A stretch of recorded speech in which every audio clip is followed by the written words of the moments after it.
What sound experience would you like today? I'll have the fantasy pack. Good choice. And could you make it a Cloud 2 wireless? On his way, sir.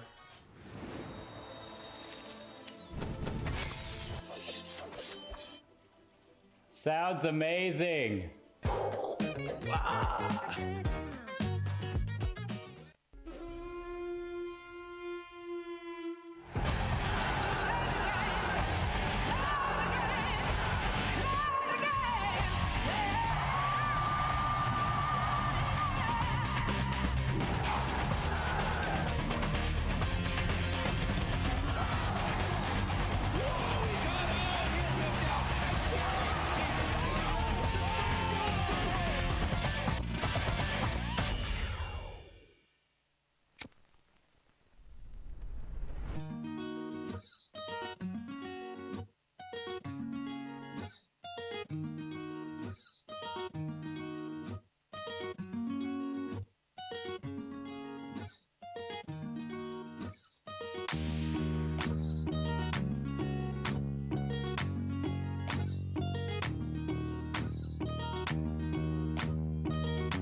What is going on, everybody, and welcome back. I hope you missed this handsome face because I am not going anywhere until the end of the night, but this time I am joined by Go Ask Alice once again. We worked together last week, brought the heat as always, and now we are ready to watch Sac State's green team go up against CSUDH, which that's actually the short version of their name. Yeah, so we are... Yeah, go ahead, please. I was like super excited to see both of these teams face off. Dominguez Hills is currently 2-1 on the leaderboard, whereas Sac State is 1-2, so they have a little bit to prove. So I'm excited to see how these two teams match up tonight. Yeah, 2-1, 1-2. The scores don't get much better than a palindrome, so both of them looking to bring the heat in as many ways as possible. And that first map, you know it, you love it, we can't get rid of it. It's going to be Ascent, which is a map we are super familiar with. I believe we're going to be having Sac State, I think. They are on attack first, and I believe that puts CSUDH, which that will always be a mouthful. They're going to start on the defense. And you know what, guys? I'm wrong all the time. We've got Sac State on the defense, and we've got CSUDH on that offense. I always get mixed up because the lobby is flipped in the end game, so you'll have to forgive me for that. But either way, I mean, Valorant, I say it all the time, it's a defensive-sided game, so you really want to have a great defense. If you're starting on defense, that's when we really start to see a lot more use of Cypher early on. If you start on the offense, people tend to go more for the Killjoys. So do you think realistically Killjoy is going to always be better than Cypher, or do you think that's much more of a toss-up than people give? I like seeing Cypher on maps specifically like Bind, where you play a lot of the rotation game, right? Because if you're playing Killjoy and you do rotate early, your utility stops being useful. Whereas if you're playing a Cypher, you're able to leave the site and your utility gets to stay up and gets to still provide your team information, even if you don't have a player on the site. So I think that's one advantage that Cypher has. On a map like Ascent, we do see a lot of Killjoys because usually they're either anchoring onto their site on defense and then just rotating all of their utility out. So it'll be exciting to see what these two teams decide to pick up on their first map, which is going to be Ascent. Yeah, it's definitely going to be interesting to see what comes out. We saw a couple of unusual matchups there. We saw a lot of Breach in that last game. We saw a little bit of Brimstone as well, who we see him a little bit more than Breach. But to see them both in the same team was something fascinating. So definitely not what I expected to see. And I think realistically on Ascent, we're probably going to see a lot of Jet. We see her a lot in this map.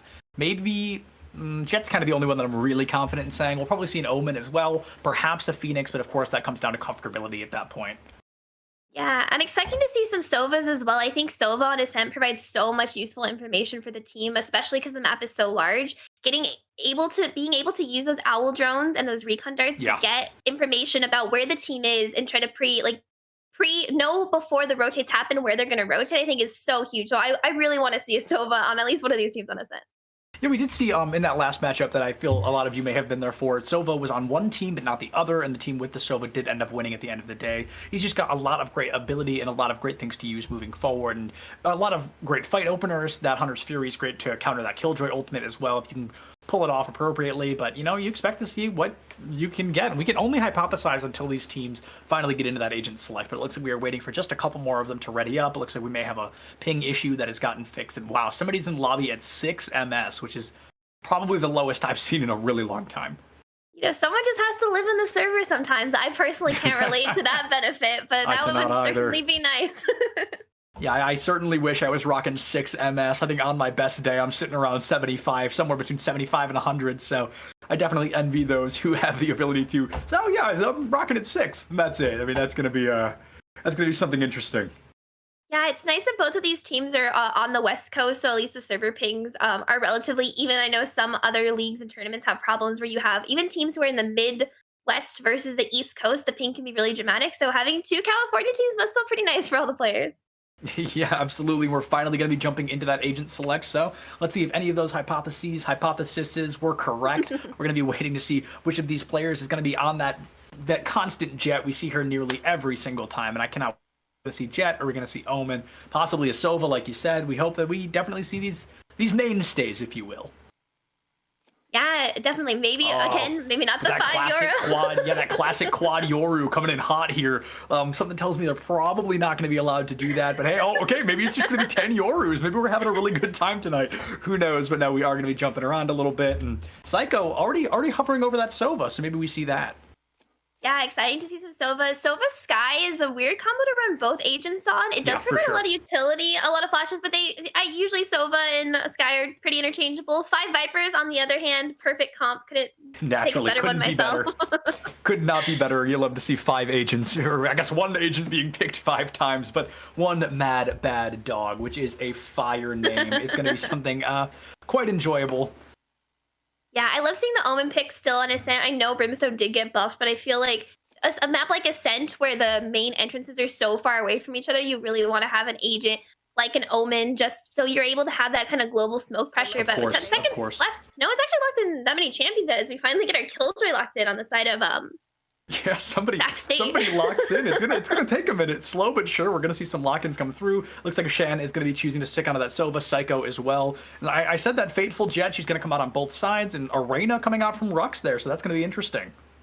Yeah, we have actually been seeing a lot of teams still playing with the Arena, even though she was nerfed. I think the assist, being able to grab your orbs off assist, is really huge, especially in team play. But you usually see it do the double duelist. So you're gonna have a Jet and a Reyna coming up. The Jet and the Reyna definitely going to be fascinating, and Reyna is going to be that feast or famine character, so she really has to get that high quality performance. You need to be bringing the heat 100% of the time. You just need to put that pressure on the best that you can, and if you just start losing every round, I mean, it's going to be rough, because Reyna really needs to get eliminations to really be successful at all. Yeah, definitely. Whereas like an agent like Phoenix, his flash, you can't destroy his flash. He does get 2 of them. He's a little less high risk, and maybe in that point a little, less high reward. But I do love seeing the Phoenix, especially on Ascent. There's a lot of tight corners that you can flash around, so it'll be exciting to see exactly what Dominguez Hills does on this attack side. Yeah, absolutely. I think, like you said, Phoenix with that flash is going to be great. The curveballs in particular are huge, because we definitely see a lot of great pressure. The flashes on those tight corners, like you said, can make or break a fight. So now you've just got to hope that the pressure comes out appropriately. He doesn't commit those curveballs maybe a little bit too early. But Darian with an immediate paranoia, that's a bold choice. Yeah, not exactly sure about that one, but it looks like there is going to be a one-way going onto this A main, so it's going to make it a little more difficult to push him, but they're going to push their one-way anyway, and Quiz is going to punish them for it. Yeah, Ganbare, as it took us about 10 minutes to learn how to pronounce that name earlier, of course, it's going to be the first one eliminated, so we wanted to say it again for the rest of the round, but AV able to find Quiz as well, so it's going to be that 4v4, the Jet and the Cypher taken offline respectively, and we see the attack Jet right now, so we definitely see that's not going to be great if you are CSUDH. You don't want to have that Cypher on attack, because that's not really when he gets to shine. And it's going to be kind of a difficult retake until that dark cover goes away. The Paranoia does come out, and Zach Darian gets the first kill onto Zero, making this a 4v3 as Darian gets the second kill. V trades him out, and now it's a 3k, a 4k coming out of IQ wow. V. And it's going to be a 1v1 under heaven, but Kaizen Strife takes him out to secure the round. Man, IQ, on the bright side, Baby does basically get that run it back online, so you lose the round, but you pretty much just got a free ultimate with that 4k coming out. Unfortunately, Kaizen Strife is able to get that elimination, only sitting at 2. You know, you've got to be pretty upset, because Jack and I talked about this that last round. You can't have one player that just top dogs. You need to have a consistent team, because we saw it, I mean, first person with Riggs, he had the most eliminations in lobby, and his team got stomped both rounds. So it's like, you've got to have a consistent full team, because one person just cannot carry hard enough in a 5v5. Oh, definitely agree. Baby getting 4 kills, not a single other frag coming from a single one of his teammates is definitely always rough, but they're not out of it yet. They are going to actually force up to match the round 2 bye, so they really need to win this round if they don't want to damage their economy. Yeah, and yeah, like you said, if they don't want to damage this economy, they really need to win this round, because they are full committing into this. They want to put some pressure on. They want to bring the Heat the very best they can. But if they lose this, that is so many credits down the drain. And right now, if you are CSUDH, which I think I'm going to start calling CSU here, because that is a mouthful as always, you've really commit a lot into this. You don't have an economy, and now we see the run it back coming out super early on from Baby. They're trying to find 1 kill, and that the run it back already worth it. They're able to pick up Sack there, and Sack Rux and iPsycho going to be taken out as well. Darian going to find that revenge kill onto Zero, so the pressure coming out super aggressive now. It's going to be that 3v4 in favor of CSUDH, and Sac State, the green team here, getting a little bit of a run for their money. They're able to win the first round, but just barely. They might lose the second one. Only 3 members left alive, but as I said, that Kaizen Strife takes out Faye V, and Darian gets 1 mad bad dog. This makes it a 3v2. Kaizen Strife with a beautiful shot, but now it's going to be a 1v1. Quiz on the bomb site. It's going to updraft up and not find the kill. Is Shan with the Ares spaces down. It's just that fire rate of the Ares. I mean, you cannot outpace that thing. The bullets come flying out. The Ares and the Odin are 2 just hyper aggressive weapons. We see it coming out super intense there, and it looks like he doesn't hold on to it. It's weird. Yeah, kind of a questionable choice not to keep the Ares. He picked up a Spectre? Maybe he thought it was a Phantom. Perhaps. That's weird. Yeah, that is weird. Kaizen Strife actually coming out with an Ares of his own. The Paranoia out immediately out of this A main, though, is going to prove kind of difficult, but Shan gets the first kill and the second kill onto it as they don't swing in time. Finally, Kaizen Strife takes him out. Shan with that first and second blood. Kaizen Strife gets to use that Ares, going to put a little bit of pressure out, but I mean, a 2-for-1 trade, that's obviously going to be great for the team that finds 2 eliminations. And Baby still alive, tied for top fragger in lobby with Kaizen Strife and Shan, who all have 5 eliminations across the board.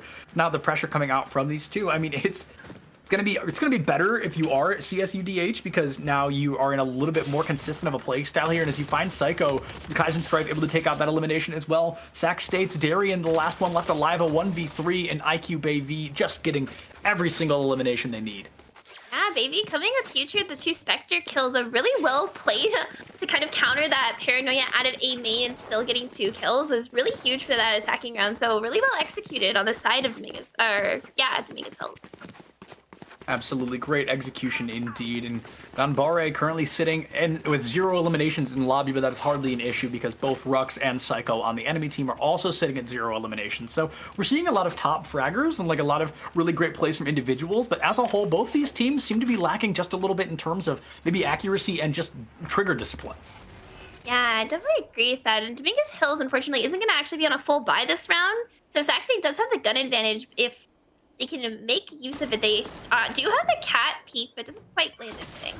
Oh, did they say that Shan takes out Quiz, making it a 5v4 in favor of Dominguez Hills?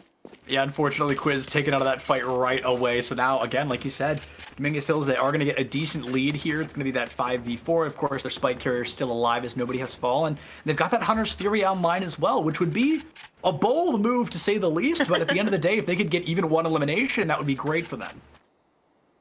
Yeah, this is going to be a really slow push from A main. They do have 0 on the lurk here on the side of Dominguez Hills, trying to see if this Rain is going to push out of main, but it's going to be a 4v2 if Dominguez Hills decides to pull the trigger and execute onto this A site.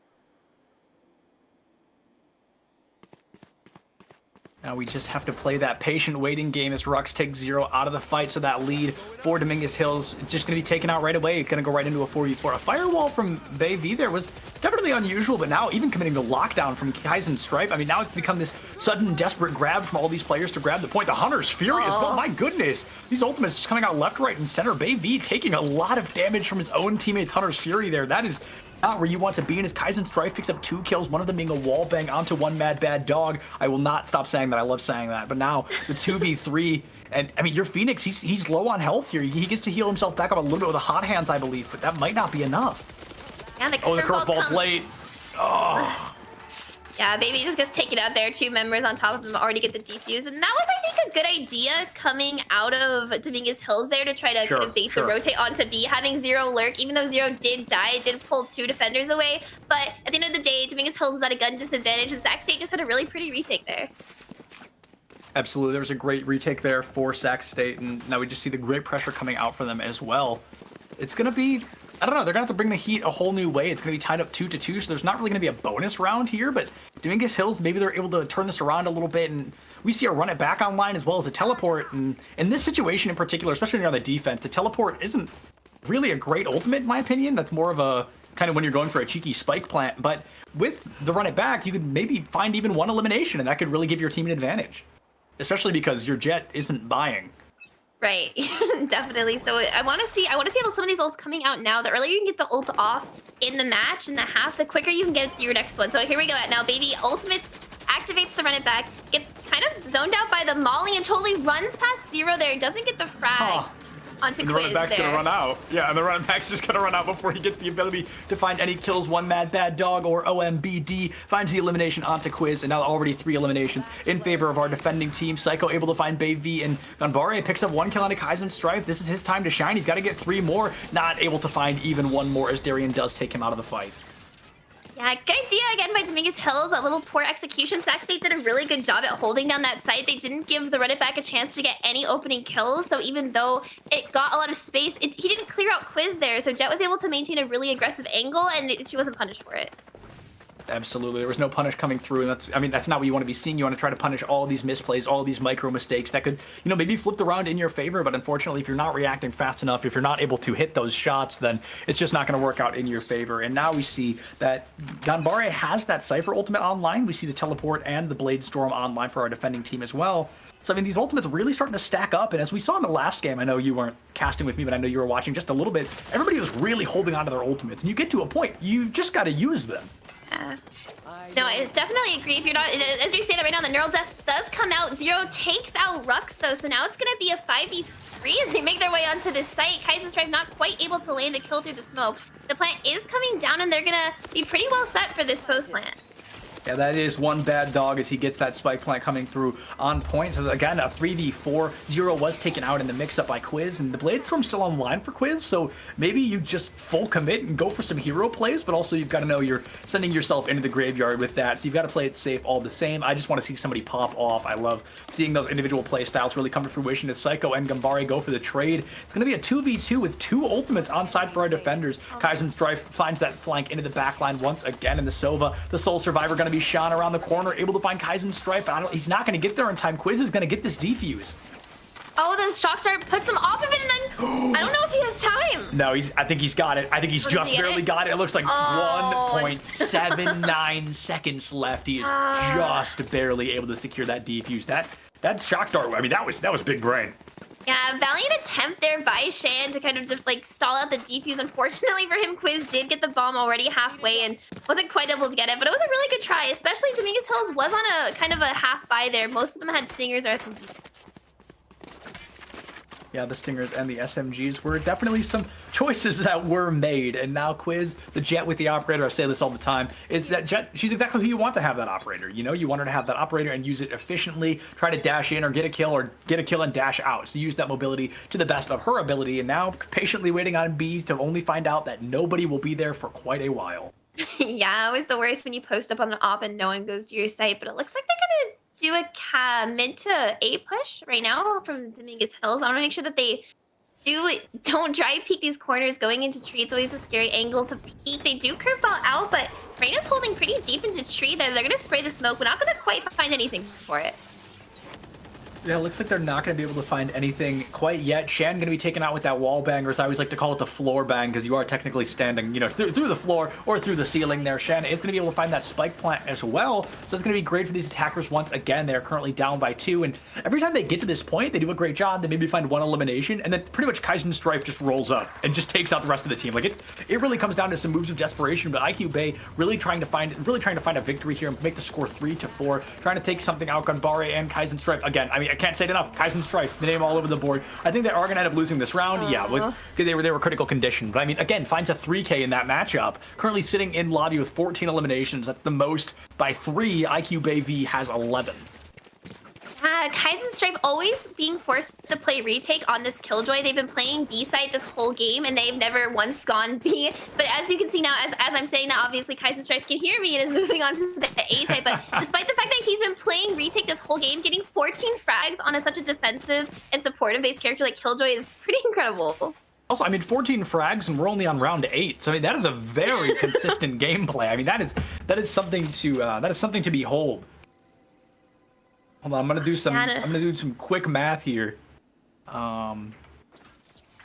So there were 40 eliminations available in these past rounds, and we've seen Kaizen Strafe get 14 of them. So that is pretty crazy.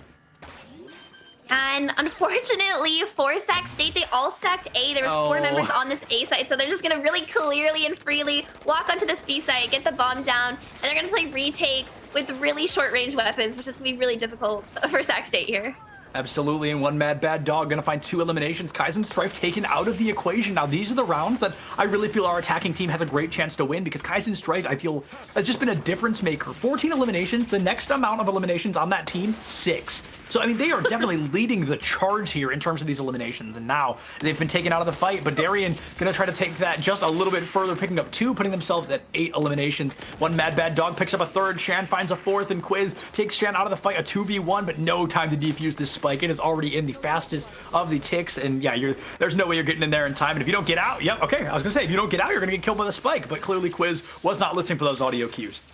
Yeah, Quiz only rocking a stinger that round, so not the greatest loss in the world. It died at the bomb, but just a really good take on the side of Dominguez Hill. Sac State gambled with their short range weapons. They just gambled wrong, and you know, the one time you don't have your Killjoy on B, the enemy team goes B. It happens all the time. Yeah, I mean, we're gonna be tied up again. Like, this is gonna be great. This is a lot better than the game we watched last matchup. Those were not necessarily close. We were looking at 13-7 and 13-4, I think, at one point. So these are already looking a little bit closer, 4-4. If either of these teams can win 3 matches, then they can have a majority going into halftime. They can have that advantage. But if both of these teams just win 2 more, we only have 4 remaining until halftime. If both of these teams can win 2 more, then we're gonna be tied up into halftime as well. So that, you know, that predicts an overtime unless one of these teams really starts to frag and pop off. No, definitely, you know, Ready Dominguez Hills has the plant, not a single member on the defense instead, though, so it's going to be a 5v5 retake on the side of Sac State, and they have pretty good positions. The Trip is going to catch this Omen, I think, on the flank, unless he TPs over it, so it might be a little bit of a giveaway of his positioning. Absolutely, Gambare playing patiently, waiting for someone to walk through this door, but playing patient enough to not get his head taken off in the process. This is probably the longest we've gone. Okay, never mind. I was going to say this is the longest we've gone without bloodshed, but Shan is going to be able to find Darien in the mix-up. We see Kaizen Stripe again dropping from heaven. They're able to take out Gambare. One mad bad dog able to find Psycho as well. Quiz and Rux going to find 2 eliminations, so it is a 3v2 in favor of our defending team once again. Kaizen Stripe is still alive. You've got to get rid of this Killjoy. And Shan able to find 1. It looks like it's almost 2. Quiz. Oh, the spike. It's again. Guys, listen for the audio cues. You're killing me. A beautiful Hunter's Furies by Shan. Phenomenal. They were trying to just stick the bomb. They got it halfway, and I think Reno was so close into actually getting that defuse, and the Hunter's Furies just barely killed a really well ultimate. Yeah, Coming that out of the side of was Shan here. the ultimate there was 10 out of 10 to say the least. You keep them off point just long enough for the defuse to not come out. They don't even have time to run at that point. They were full committed to that defuse. They don't get out, and it was nothing short of a disaster. Shan keeping the fight alive. They're giving themselves an advantage 5-4. Kyphin Strife now only a sheriff in hand. There are on another save round, so this round is going to be really difficult for them to hold on, and Kyphin Strife gets tagged out by the Owl Drone. Oh, now we know, but that hardly matters. Kaizen Strife with the headshot onto Bay V. Gunbare gonna find not one, but two. Kaizen Strife again taken out, and all of a sudden, I think this is gonna be a round for our attackers to take. 4v2 retake with the Marshall. Not the easiest rounds to win if you're Sac State right now. Yeah, CSUDH or Dominguez Hills, they are going to have that advantage in terms of numbers and points. They've got the operator online once again, but Quiz not necessarily putting in the work quite yet. Going to miss the quick scope, commit to the classic, and with the help of Psycho, able to take out one mad bad dog. But now they are a little bit stuck in the gate there. Gambare finding another kill. Quiz not able to do it, so yeah, we once again just see CSUDH. I gotta get used to calling them something else, but it's just, I don't know, I feel like it rolls off the tongue. Dominguez Hills, yeah, that's fun to say as well, but you guys know I'm a fan of the dramatics, so I'm probably gonna stick up with CSUDH. But Sac State, they are really starting to slip a little bit. One more round for Dominguez Hills here, and they have that majority in halftime. Yeah, luckily on the side of Sac State, you do see a full gun round coming out. We even see the operator in the hands of Quiz, so hopefully they're able to kind of slow down this push. But CSUDH is just, their attack side has been so strong so far. They've been executing really well, and they've been really getting frags and taking sites. So I'm really impressed with what we're seeing from them so far. Taking kicking frags and taking, I don't know, guys. I was trying to do something that didn't work. Cut me some slack. We'll figure it out down the road. It's midnight here for me, so give me a little bit of breathing room. But the Quiz now with that operator, like you said, hopefully somebody's going to be down the site, but it looks like they're going to be holding around A, I believe. Yeah, and Zero going to be pushing into B. Actually, a majority of our attacking team going to be pushing into B, and Kaizen Strife still alive. You've just got to get rid of him. IQ Bay is going to be able to find iPsycho, so going to go toe-to-toe once again. A very small lead for Sac State in terms of numbers here, but Kaizen Strife takes a lot of damage, just really able to get rid of one mad bad dog, and all of a sudden, you know, this could be another round lost for CSUDH. As I say it, they're gonna tie it up. I'm jinxing this like crazy. Baby and Shan getting 2 frags of their own, so now it's gonna be a 2v2, and no Baby way. with a launcher rocks makes this a 2v1, and Darian is on the site, gets a lot of damage down so on low. Baby, but it's a headshot. Oh my gosh, Darian clutches that round. What a beautiful play. On the clutch. Sometimes I wish we were on cam the whole time, because you guys got to see Alice and I's faces. In particular, when we cast with each other, we get very physically emotional watching the game. We keep like covering our mouths and gasping. But I mean, what a clutch play! You that very well could have made this tied up at halftime. Like, that round was so close to going in favor of CSUDH, and then all of a sudden we see that clutch play come through from Darian. They're able to possibly tie it up. Now Sac State, they just have to win this one, and then we're basically looking at a 1-7.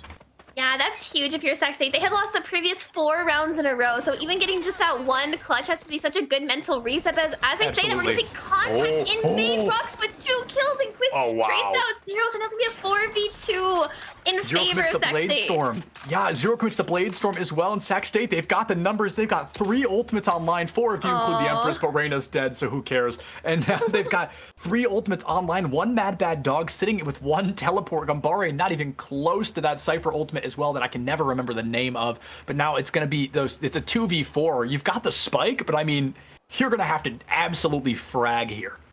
Yeah, or Sac State's going to have to misplay. We saw them almost misplay that 4v2, just taking really sloppy gunfight. So if they could somehow isolate them, they don't want to take trades here. They really need to isolate each one of these players to try to take them out, but...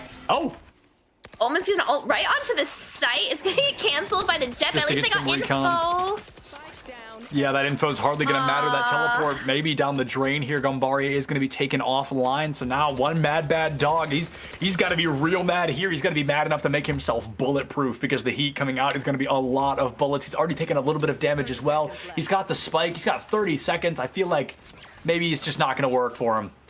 Yeah, I think he's going to run all the way through spawn onto this B site, but he's going to run to this Killjoy utility. Like, Kaizen Strife is playing in this mid position, so all of her utility will still be active even if she's not on the bomb site. She's gonna run directly into Kaizen Strife's crosshair. Yeah, I don't think this is gonna work out for 1 mad bad dog quite like we wanted. Yeah, Kaizen Strife literally just waiting for that to happen. I mean, that was That was mildly a disaster there, but that really does tie it up into halftime. So it all comes back to Darien getting that clutch play, getting that 3K at the end of it, was able to secure that round and give themselves a tie-up. Now we're just looking at a reset 1st to 7. Yeah, really well played of both teams tying it up. But look at Kaizen Strife on this defense getting 20 kills. I think Killjoy tends to be a little less effective on the attacking side due to the nature of her kit. But if Kaizen Strife can keep it up and the rest of his team can kind of carry their weight, they have a good chance of winning this. Yeah, no, I definitely do not disagree with that. I think they've got a pretty good chance at winning this. It's going to be a little bit of a toss-up, but Dominguez Hills here, they've got the pressure to bring appropriately, and this is top quality gameplay, folks. If you've never seen an Omen spray a wall and teabag, I mean, this is your opportunity to get a good look, because that is all we are looking at for the time being until this gate opens up. And honestly, to me, the pistol round is quite boring because nobody can really do much. You know, it's not like you can buy a full kit. It's not like you can use an ultimate or any of your abilities. So now we just play that patient long game. It looks like we're not going to see any kind of buys coming through in terms of weaponry from Dominguez Hills. It looks like they're going to choose to all use classics, and it's working out already a little bit for them. Yeah, 3 kills going the way so far of Dominguez State, and Baby getting the next frag. Dominguez Hills is looking really strong here. The last member left alive, Darien, gets 1, but can't quite get more than that. And that's the first round going to Dominguez Hills. Yeah, Darien can only clutch so many times, you know, so he's not able to do that every time he's the last one left alive. And like you said, round 1 after halftime, going to go for Dominguez Hills. They bring the heat, they bring the pressure, they put themselves up by 1, and now, you know, we see Sac State crumble a little bit, but last time they were down, they were able to bring it back and tie it up. Yeah, Sac State here opting not to do the force counter buy into round 2, which is what we see most teams do after the Stinger nerfs. We tend to see them just save for this 3rd round, so they are going to be playing at a disadvantage here. So hopefully, if you're Dominguez Hills, you can easily convert upon this round because they're going to have guns next round. Absolutely. We can talk about that bonus round as well, because if you decide to go for low buys in the first 2 rounds, and if you're able to win them, you can then prevent that bonus round, which is usually just a guaranteed round for whichever team may be down. And now we see, you know, we're going to see very short buys from both teams. They're going to be an immediate trade. LMBD going to be taken out as well as Quiz, so it's going to be that Omen and that Jet. Kaizen Strife, however, is going to be gone, and as I keep saying it, folks, when Kaizen Strife falls, that's really when I want to give that advantage to Dominguez Hills. Shan gets Psycho, but does get traded out. It's going to be a 2v1. Rux gets the frag onto 0. It's going to be a 1v1. Rux member getting the bomb down onto site. Is it going to be Rux with the 4K here? Gumbari going to go for the rotation into heaven, but it looks like he's going to turn around with the flank, just waiting around the corner and cannot pull the trigger fast enough. Rux with the 4K and another clutch coming out from Sac State's green team. Yeah, and that means Sac State won the anti-eco round, which means they're going to be able to keep the Spectre, buy rifles, and Dominguez Hills is not going to have enough money to do any of that. Yeah, they're going to buy, like, maybe a couple of small weapons. Like, they're really going to go for a couple things. It looks like we might just see a bunch of classics come out. They're going to go for a dry round of their own, a very short buy. We see IQ Bayv going, oh, just kidding. I was going to say going for full shields, but he immediately switched that back. Going to be committing to a Spectre, however. So a couple, oh, just kidding. You know what? I'm going to stop talking. But 4 Spectres coming out from the side of Sac State, and now Bayv committing onto that Sheriff. So that's definitely something to watch out for. OMBD with that Frenzy as well. So they've got some decent gunfire rates here, but overall, I mean, this definitely goes in favor of Sac State in terms of fire rate. Yeah, Sac State has the advantage here. They're creeping into this mid, not really detected by anything so far. Rux holding for this flank, doesn't quite get a headshot down, and Zero's just gonna run away with some info that he gathered. Change of plans. They're gonna rotate around the back, try to figure things out, and get it all figured out for them per the usual. Again, we're looking at a really slow round. I feel a lot of people maybe are rotating. We see the Jet rotating around. She's about to walk into a 3v1, has absolutely no idea. It's just going to get lit up like a Christmas tree. Quiz going to take 0 out there. That's going to be an immediate 5v4. They're going to be a little bit more confident. Looks like they might run into this Omen on A as well. One Mad Bad Dog protecting A seemingly with his life with the help of Bayv in heaven there. And a lot of uncertainty coming out from Sac State for the time being. We're just seeing a lot of like half rotations and then they bail out before the full commit. But now that slow rotation back onto A, it looks like they may have decided. Yeah, Kaizen Strife, I think, drawing a lot of pressure here with the Sheriff, trying to prevent the rotate. First headshot onto Gunbari and gets a lot of damage down on the sofa, gets the shot through the wall, and that's 2 kills from Kaizen Strife on this lurk. Yeah, Kaizen Strife, it's a lurk and it pays off seemingly every single time. Something about this Killjoy player, just top kills in lobby, 23, next in line is 18, and that's IQ Bayv. Neither of those are a surprise to find out they are the top fraggers, but I mean, it's just Kaizen Strife has their name written all over this game. Yeah, Kaizen Strife, despite being outgunned, getting the 2 kills on a 2v1 lurk is just... you can't ask for anything more from your Killjoy who's lurking. Nothing else. That's all you get. Yeah, you really cannot ask your Killjoy to do more than that. Find those eliminations, and now we're seeing a full buy from both sides. Of course, it's going to impact Dominguez Hills just a little bit more as they don't have nearly as many credits. And Sac State, they get to buy this, and they've got some credits. Rux, in particular, sitting around 5,000. Everybody else on the lower side. But, you know, they can definitely afford another round if things go south here. It's a little slowly, just trying to gather some info. Baby's sitting in this smoke. It's going to go away in a couple of seconds. I was gonna say, he might want to get out of there because he's sitting duck just standing there waiting for that to dissipate. Luckily, nobody had their sights trained on that smoke, and now it's going to be a Phoenix and a Jet versus 3. That Owl drone taken out straight away. So Shan able to get a little bit of recon. He knows where the people may be now, but I don't know. They're pushing into a 2v3, and Bay V is going to have to get... maybe even gonna commit a hot hands here. That would be quite the interesting play. We see a slow rotation in the back line. Looks like a Psycho may be rotating all the way around to B, but again, he might do that thing that they keep doing where they just recommit back to A. I don't know why people keep doing that. A curveball from Bay V maybe, but looks like it's not gonna be able to hit anybody as nobody is there. Roxy is gonna find Bay V, however. Ooh. One bad Mad Dog able to take out Quiz, but it's gonna be taken out by Darian immediately after. Zero picks up Psycho, so the spike has been dropped as well. Yeah, great fries command of Zero, but Kaizen Strife kills him through the smoke, and Rux gets Gambari, and that's another round going to the side of Sac State on this attacking.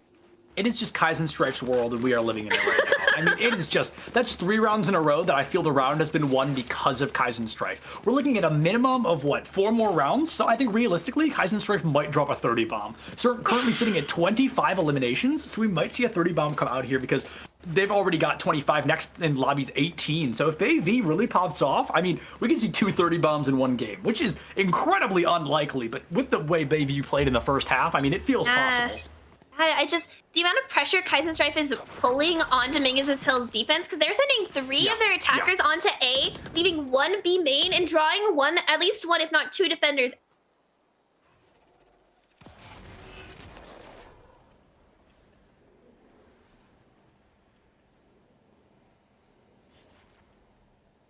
Looks like we may have lost Alice, at least we did on my end, so we will. The show must go on until she returns. Ruck's going to be taking out Zero here as well. The pressure coming out of 5v4 in favor of Sac State. Green team up against Dominguez Hills. They are bringing the pressure, but they just unfortunately cannot bring it quite enough. Dominguez Hills, they're being taken out 1 by 1. Zero going to fall once again. And honestly, Kaizen Strife, if they were not in this game, I don't think we'd be seeing them. I think we'd be seeing a completely different game if Kaizen Strife wasn't sitting at the top of the leaderboard with 25 kills, make it 26 kills. Alice, are you back with me? I believe I am, and it's now going to be a 4v3 on the side of Sac State. Perfect. Welcome back. Yeah, no, happens to the best of us. And now, like you said, Sac State going to be on that 4v3. Gambari also hanging out with the Ghost, I want to point out. We see the Spectre from Bay V as well, so the fire rate definitely going to be very low for them. Bay V perhaps relying a little bit more on that curveball, but Quiz going to find them before they can do it. And Quiz with the double kill, Kaizen Strife finds the 3rd, and it's going to be over again in favor of Sac State Green Team here. Yeah, a lot of players on the side of Dominguez Hills, at least this half, have been dying with a lot of their utility still in their hands. Yes, very much so. Why would you dry peek that, right? If you have the curveball available, I know you have numbers, you have 3 or 3 teammates with you, but if you throw the curveball, that's an easy 2 or 3 kills on your side. Absolutely. So a little bit of a misplay there, but a good capitalization on the side of Sac State. Yeah, I also want to point out, we are looking at a full-blown ult-apocalypse here. Every single player in lobby has their ultimate online. It's one of my favorite terms to use. I never get to use it because nobody holds on to their ultimates quite like this. But with 10 ultimates now online, Kaizen Strife only 3 kills away from that 30 bomb. I mean, honestly, I do not expect a Killjoy to be your top fragger by over double eliminations. But I mean, that's just how it be today. Kaizen Strife bringing the heat like no other. Sac State's just really out-rotating Dominguez Hills here. They haven't been able to have a good counter. They did try to switch Cypher onto this A site, having Sova, another information-based agent, play on B, but you just can't ego peek Kaizen Strife right now if you're Dominguez Hills. You need to be setting up crossfires or he's just going to keep picking you guys off 1 by 1. Yeah, very much so. And honestly, I talked about this a lot with Jag in our last game. Use your ultimates, folks. And we're just seeing they are not using the ultimates at all. We see 10 ultimates online. Nobody is committing to them. And honestly, to be fair, if you're on the side of Sac State, you haven't really needed them these last couple of rounds. You're able to win 4 rounds in a row. You've got a great look so far. Maybe you want to get a couple of ultimates out of Dominguez Hills beforehand, but CSUDH going to be the first ones to commit those ultimates. We see the run it back coming online, but Gambare already taken out before his ult can be used. Ruck's going to take a little bit of damage, but of course, they're going to be able to get that back up, especially if they commit the Empress early on. Quiz trying to find a couple of cheeky shots, not able to do so quite yet. Psycho going to commit to that full spike plan, and here comes the Hunter's Fury, excuse me. Kind of a weird ultimate coming out from Shan, trying to get any kind of recon, and he's going to be taken out for it by Darien. So Psycho going to be the next to find the elimination. Zero picks up Darien, but it may already be too late. A 4v2 in favor of Sac State, and if they win this, we could be on our penultimate round.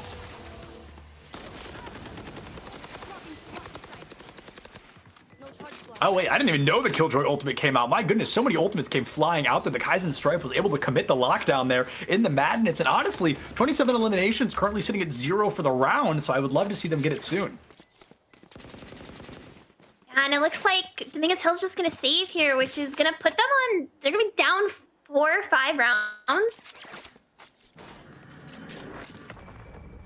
Oh, there's another one. Yep, there's another one for Sac State. They're going to take this. Things were so close. Going into halftime, we were 6-6, but now Sac State, they're hanging out at 11-7, and they're able to win 2 more rounds. I mean, like I said, this could be our penultimate round, assuming they win this one and the next one. Yeah, really well played by Sac State coming out. I'm really sad with Dominguez Hill's defense. You talked about them not using their ultimates or using them late. We saw a lot of their utility coming out really late in this retake. Like the Hunter's Fury came out after the bomb had already been planted. So if you're going to use the Hunter's Fury to delay the plant, you have to do it before the plant goes down, or else you're just wasting an ultimate. Yeah, very much losing so. a lot of time. Yeah, very much so. And we saw that, Hunter's Fury come out a little bit late. Like I said, that was a bit of a weird choice coming out from Shan. They also don't point it anywhere near where the spike is normally planted. So maybe just looking for a cheeky elimination, a bit of a recon, but it definitely did not work out. Baby trying to get some eliminations, able to find Darien. So this is the first time in a long time Dominguez Hills has had that numbers advantage. They've got the 4v5, but of course that is super easy to get rid of. Just 1 kill in favor of Sac State would tie things up once again. Shan gonna be giving up a little bit, but does not matter. One Mad Bad Dog with a great paranoia, able to take out Kaizen Strife. And y'all, I can't say it enough. We keep seeing this. Every time Kaizen Strife falls, that's a round that usually ends in favor of Dominguez Hills. Yeah, Dominguez Hill's getting 2 really important opening frags here. This is going to be their round to lose. They have a 5v3 retake, and if Zero can get some damage done on Quiz, it doesn't look like he's going to be able to. Yeah, Quiz trying to do a little bit of anything here, going to drop into hell, try to find some value as much as they can. A 3v5. The spike has been planted, so like this is doable by all means, especially if the Empress is going to be committed, but no, Rux is going to fall beforehand. Quiz going to be able to find one, Psycho finds another, and Psycho cleaning house with that double kill. The spike already ticking crazy fast, and wow, Quiz with the lucky guess, able to know that one Mad Bad Dog was found in that corner near the spike. And Spike, luckily enough, is not going to go off because they both would have lost some kits there. But luckily enough, it is going to end in favor of Sac State, and we now are on what could possibly be that final round of Ascent. Guys, Hills, look at their economy. A couple of players using light shields, a couple of them using specters, and it's going to be so hard for them to win this round. Yeah, they're going to have to. I mean, we're going to have to see a frag like no other. Now, I want to point out, Baby not going to drop a 30 bomb here, but they were able to get to 20 eliminations. And if Sac State wins and Kaizen Strife is still sitting at 27, I will be a very sad man. But 27 eliminations is nothing to shy away from. Better than I could do any day of the week. So definitely can't talk too much smack on that. Kaizen Strife now being paranoid just a bit. Quiz already finding one Mad Bad Dog, so the weapon does not get to come through to any value. It looks like Kaizen Strife able to find one more. Gonna look for a couple more throws. A grenade overhead. Quiz finding 0. It's already a 2v5, and Darien going for the plant. Kaizen Strife only 2 kills away from wrapping this up.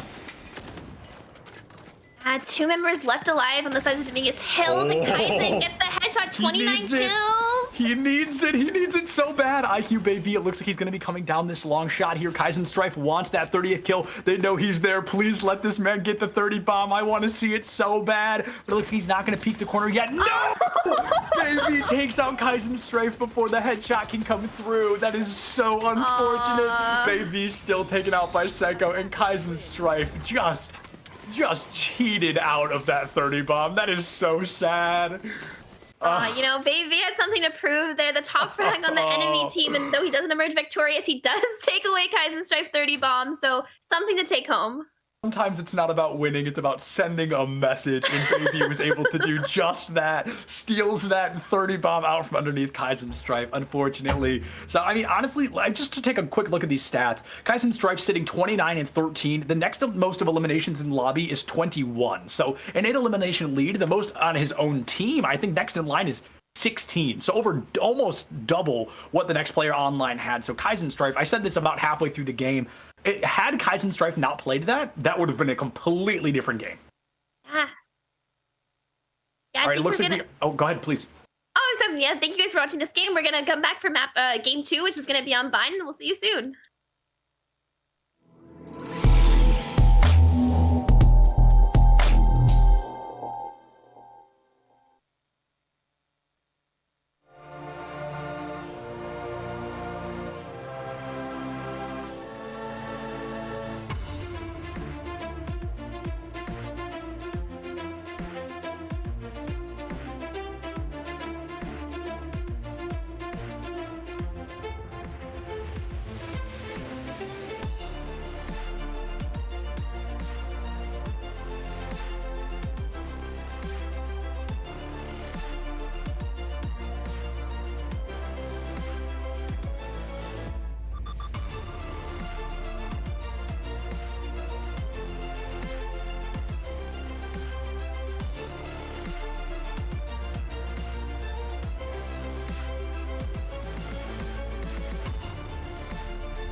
What sound experience would you like today?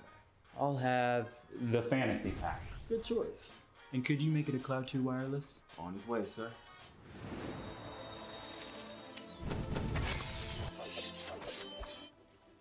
Sounds amazing.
Oops.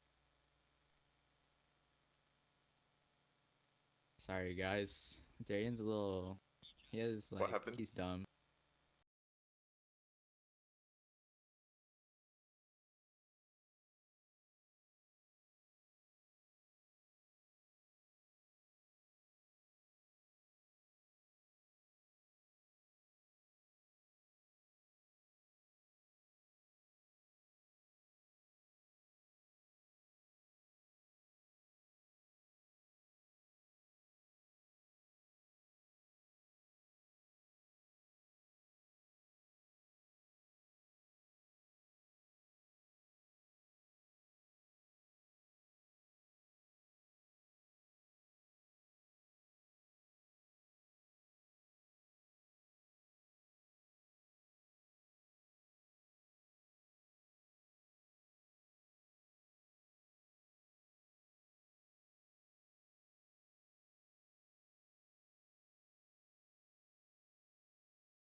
Welcome back, gamers. What is going on? We are going to be jumping into map 2, which I believe is Bind. Correct me if I'm wrong there. It's going to be Sac State Green Team going up against Dominguez Hills. Sac State somehow, some way able to clutch out a victory on that first map. Things were looking a little bit bleak for them starting off, but then they were able to clutch it out. They had a great offense, and they were really able to bring the heat. Yeah, Sac State keeping it tied on their defense, not their strongest side by any means. When they switched over to attack, they just kind of dominated the game. I think they won Very much so. 7 or 8 rounds in a row and just really showed up on that attacking side on Ascent. Yeah, and I believe the score was something around 13-6, 13-7, I believe. Yeah, I think that may be wrong. 13-9, 13-7, same difference at the end of the day. But you know, now we're going to be jumping into our next map, which is going to be Bind, and I'm very excited to see how this goes because I feel this may call for some different compositions.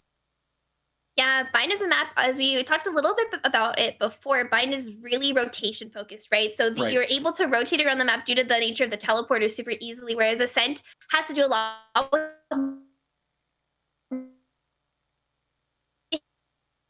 Looks like we may have lost you just for a moment, Alice. Oh, wait. Sounds like she may be coming back. But until she gets back, I will be talking about it just for a moment. But as you mentioned, all about rotation, all about playing smart. And if you need to rotate efficiently, but also if you all rotate through the same area, an Ares or an Odin is going to rip your team apart in the blink of an eye. Looks like she may still be suffering just a little bit from that technology, but folks, that is what esports is all about. Unfortunately, you know, sometimes we're in, sometimes we're out, and internet is. Name one good internet service provider. I bet none of us can. Anywho, you know, we are going to be back with these teams in just a couple of moments. We're waiting for some ready ups in the lobby, and the fact that some of the people in this lobby right now, 17 MS, 6 MS, like that. I wish that was me. I wish so badly that was me. I'm sitting over here at like 80 ping on a good day, and they're just like, oh yeah, I'm just, you know, living in the server, as Alice said. I like that a lot. It really does feel like they're living in the server. Yeah, I think I'm back. We were talking a little bit about Bind. Speaking of internet and ping, I really wish I could have 6 ping in Valorant or any Discord. So it'll be exciting to see if we are actually going to see the jet pick, as you were talking about earlier about picks on Bind, because the angles are a lot shorter on Bind, right? We saw 2 jets coming out of Ascent. Bind doesn't have a lot of room for operator play, so it'll be interesting to see if we still see some. Yeah, I definitely would be interested to see what's going to be coming out here.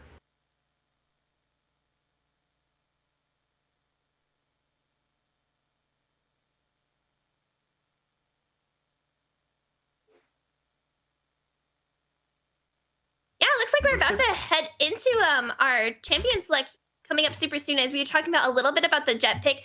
Another important thing to notice is the Sentinel pick. As we talked about last time, Sac State's their Killjoy, Kaizen Strife, getting almost 20 kills on this Killjoy. It'll be interesting to see if he brings out this Killjoy on the Bind, or if he goes to do a Cypher, as we talked about earlier. Cypher is an often picked Sentinel on a map like Bind due to the fact that you can leave your utility there, even if you rotate. But for Kaizen Strife, I don't mind seeing him play Killjoy on this map. You know, I think Killjoy would definitely be a good pick here. And Kaizen Strife, I mean, I'm not even sure it matters who they play. That was definitely some great weapon control, some great ability control, but it never came down to Killjoy using insert ability here to win a fight. It was just all about that consistent aim and that great aggression. And I apologize, I lost my feed there for a minute. I don't know what happened, but then it jumped back and all of a sudden we're here. But again, Zero going to be on the Reyna this time, so we're seeing way more Reyna gameplay than I expected. Yeah, Gambari again going to be using the Cypher, and also Kaizen Strife is going to switch to the Cypher themselves. So I'm excited to see exactly how Kaizen Strife's Cypher is going to match Gambari's. Gambari did look pretty strong on the Cypher, even though their defense was lackluster. The good thing about Cypher on Bind is that it's also pretty useful on attack, right? Because you're able to watch out for these flanks and these lurks on the attacking side from the defender. So exciting to see as we go into the second night. Yeah, absolutely, and I think we're going to be seeing that raise on both sides. Of course, this is a map that she's all about. Occasionally we see the Jet, and you know, I don't think that's a good pick. I think Raze is going to be a better pick here, all things considered. The Cypher coming out, so no Killjoys, which I'm mildly sad about. You know, I would like to see the Killjoy because she gets way better utility on the offense than Cypher does. But I guess if both teams have a Cypher, it's not like anybody has the advantage.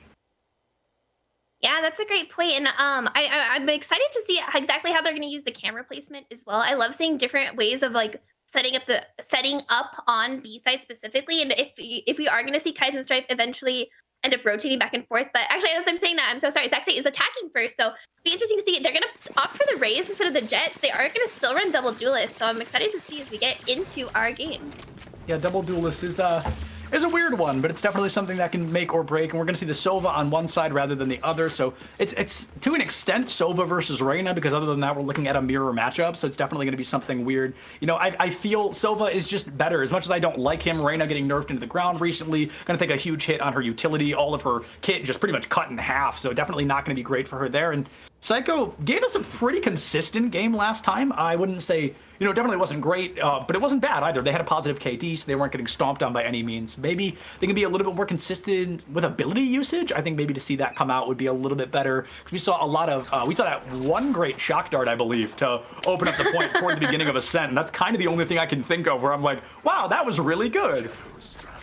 Definitely could have some improvement on the Cypher, so maybe that's why we opted for a triple duelist. But as I say, the Shan getting the first kill onto Kaizen Strife. As we talked about last match, Kaizen Strife was such a huge factor for Sac State's success. Now he's already out, and it's gonna be a 4v5.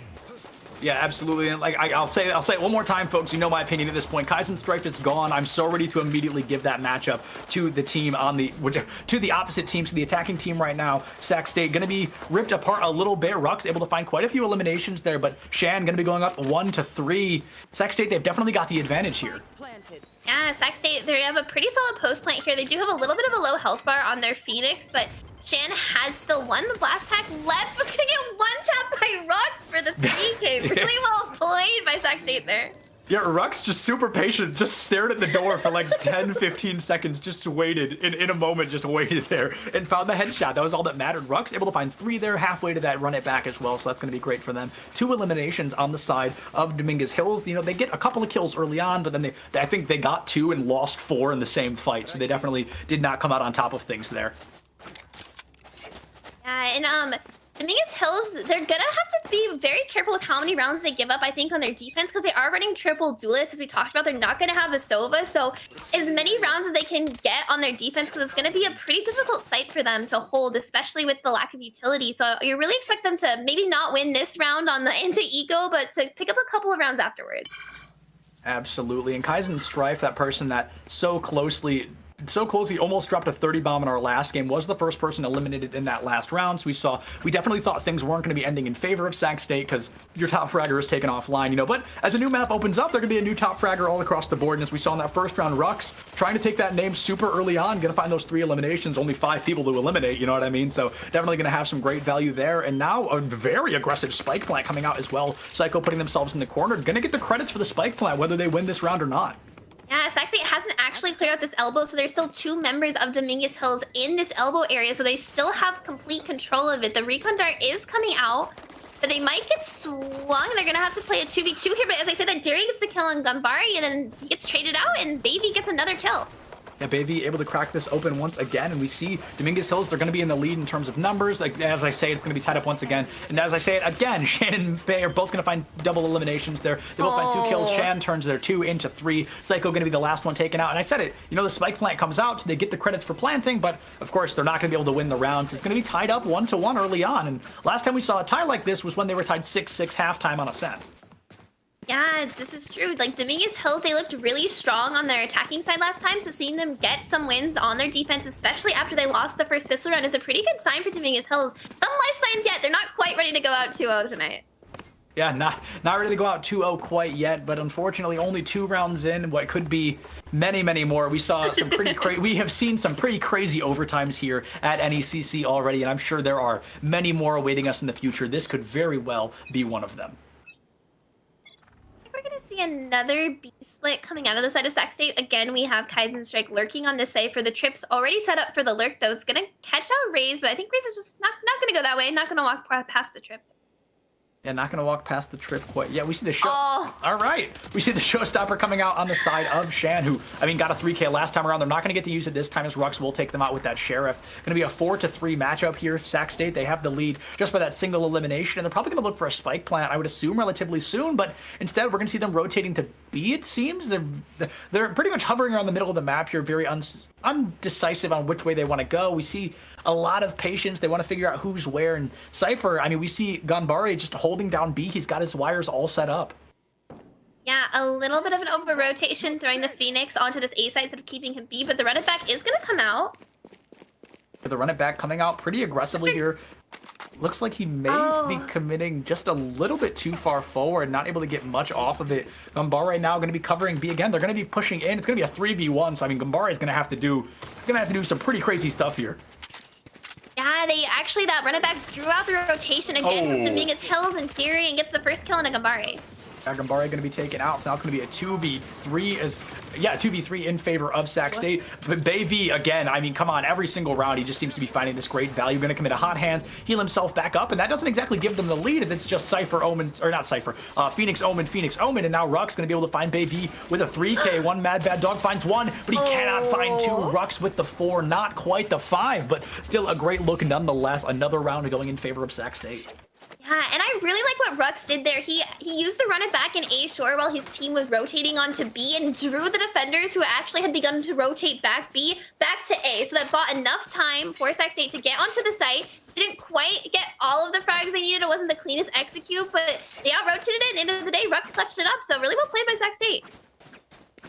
Absolutely. Sac State bringing the heat just a little bit. They've got the economy to move forward, and we see, their economy just ever so slightly better than what we see on the side of Dominguez Hills. So maybe they're able to bring it back a little bit, because like I said, it's not a huge economy differential, but we definitely see Sac State with a minor lead here. Cypher Cam going to be used kind of aggressively here to clear out bathrooms. And get taken down because Dominguez Hills doesn't have a player in bathrooms right now. That is 3 players A, though.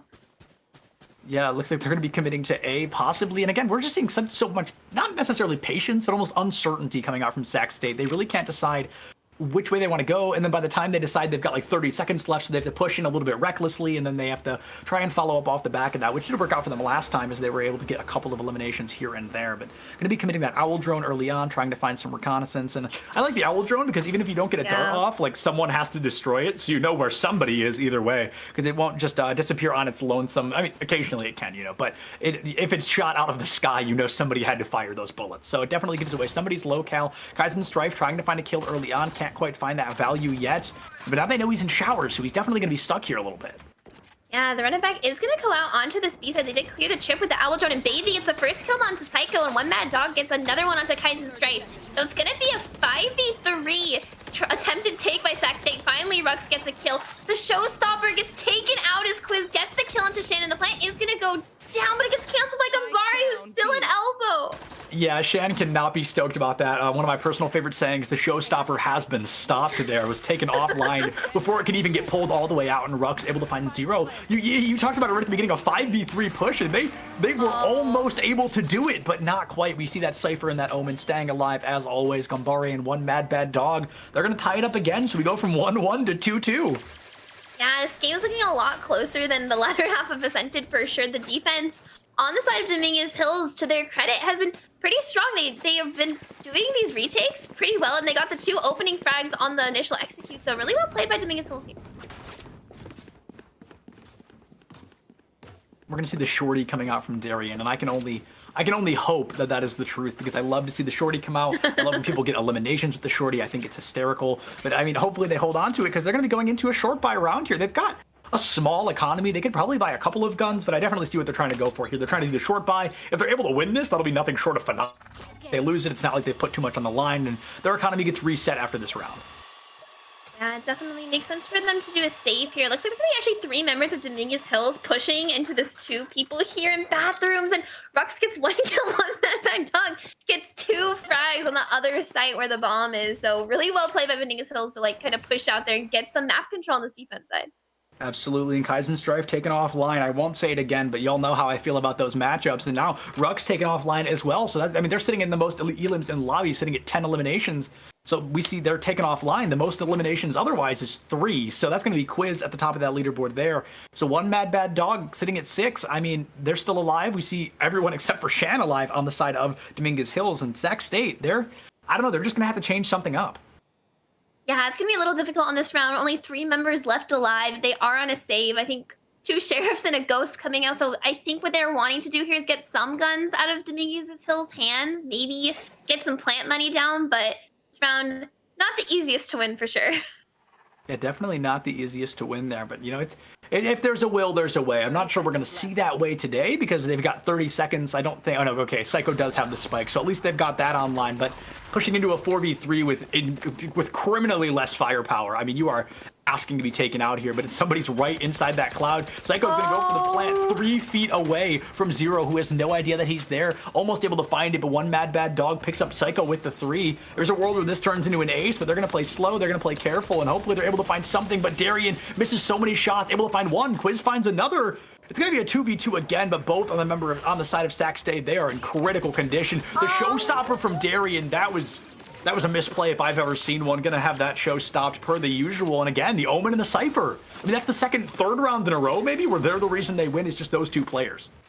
Yeah, one Mad Bad Dog really showing up on this defense side. Again, with Gambari, as you said, always being one of the last members alive, being able to play this retake, really well played. And definitely a misplay from Sac State there. I mean, even though they made the round so much closer than I think it should have had any right to be. Yeah, but absolutely. Using the showstopper there when you're at 20 HP, unlucky. Could maybe have won them a round, but now they're down in ultimate. But luckily, no harm, no foul. It's only 3-2, and they have a full gun round, so this is their round to kind of come back into the game a bit. Absolutely. They really want to try to take this. They held off on that last round and made it way closer than I think either of us expected. Now they get to full buy through this one, so hopefully they're able to turn things around.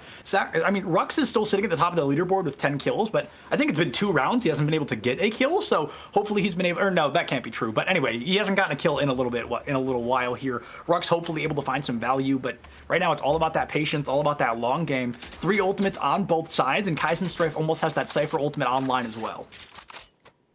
Gonna be a pretty slow kind of just information gathering, making sure no one is in hookah there. I have 4 members on the side of Sac State playing on this B side. We do have the lurk again from Kaizen Strife. Hasn't been really paying off. He's sitting at 1-5-1 currently on the leaderboard, so not as impressive as the kill tree, but now Sac State's making their way onto site, and they're gonna get the plant pretty uncontested. Yeah, Kaizen Strife able to find one, but Gambara going to be able to find Quiz as well. So the spike's going to be dropped. They are able to grab it thanks to that Omen Cloud, but now it's going to be 4-4, the Raze and the Omen taken out respectively. It's going to be the Neural Theft now coming out from Kaizen Strife, I believe. Yeah, he's going to be able to use that, get a little bit of recon on where the enemy team is. So now it's going to be a little bit harder for this defense to come through. Kaizen Strife's got to make this happen. They're even going to commit the run it back coming out from Rux, and Baby able to find Kaizen Strife, so that recon not very helpful. Rux forced out of that run it back as well. Has a curveball for the corner, but I mean, there's nobody close enough for that to impact. Gonna commit 2 of them into nobody. That'll be quite the choice. Darien gonna take out one Mad Bad Dog as well, so the pressure coming out higher and hotter than ever. Yeah, Sexy, I think just trying to stall a little bit of time to make sure the defenders don't have enough time to defuse. Psycho holding this U-Haul, gonna look directly into a curveball that gets that headshot. Fully blind, spraying and praying, gets the kill. So now it's gonna be a 3v1. Zero gets the first frag on his Psycho, but Gotta he's running find out of 2 time. more. There's 2 members left alive and gonna tap the bomb, but the paint shells are gonna come out. Yeah, no, that was done. He was pincered. There was nothing he could have done there. The paint shell came out. It forced him to stay on the left side, and we just saw the Phoenix follow up from the left side, so he really had nowhere to hide and be able to take that spike out simultaneously. That was unfortunately a round where he was just outplayed. And Yeah, definitely unlucky when you get outplayed like that, especially, you know, poor Rux flashed, or sorry, Baby, I think flashed and then got totally messed up there and got headshot through the complete flash, which is really heartbreaking.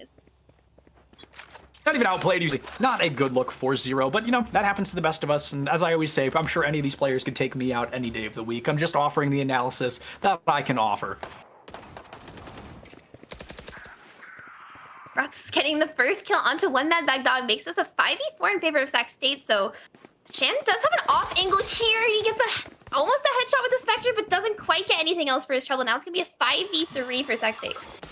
I just realized Zero's busting out that Marshall as well. We've only seen that a lot with the Marshall nerf / buff that came out recently. It costs a little bit less and does a little bit more, but it's not going to be able to get any value quite yet. Zero found 1 kill there, but was traded at the end of the day. And Gambare just running into Rux, or no, excuse me, running into Baby, just in the back line here, playing in that Omen Cloud, trying to keep themselves hidden.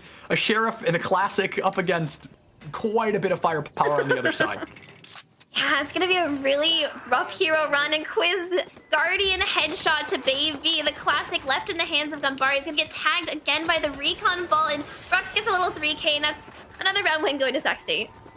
Yeah, another round one going to Sac State. They're able to put themselves in the lead, even if just for a moment. We've seen this happen a few times. They really like to trade these rounds back and forth. Sac State has a lead for a round, and then all of a sudden, here comes Dominguez Hills again. They take the lead back, or they tie it up, and then they really keep trading. But I mean, this is pretty much a mirror of what we saw on Ascent. We just saw such an aggressive lead up until halftime, and then all of a sudden, Sac State was like, "Oh yeah, this is how you play Ascent," and then they just won like 8 rounds in a row, and it was just over in the blink of an eye.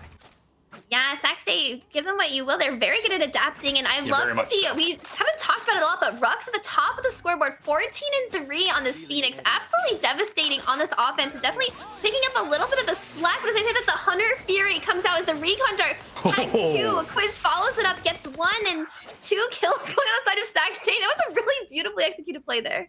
The Hunter's was a bold choice, to say the very least. We saw that aggression come out, and they really chose to utilize that to the best of their abilities. Able to find an elimination, not necessarily from the Hunter's Fury, but because of it, he got caught out, and they were able to find a kill off of it. Now we see 3 already, make it 4 gone on the side of Dominguez Hills. Sac State, they've got the numbers for sure. They've got the spike. It's going to be one Mad Bad Dog rushing to A. He knows that's where they're going to end up, and it's a good thing that he's right, because if he was running to A and they were moving around to B, that round would already be over. But now we see the aggression coming out slowly but surely, trying to bring the heat, and one Mad Bad Dog, you know, you've got to wonder, is he going to go for the exit frag? Is he going to go to hold on to his weapon? Or is he just going to, fingers crossed, work out well for him?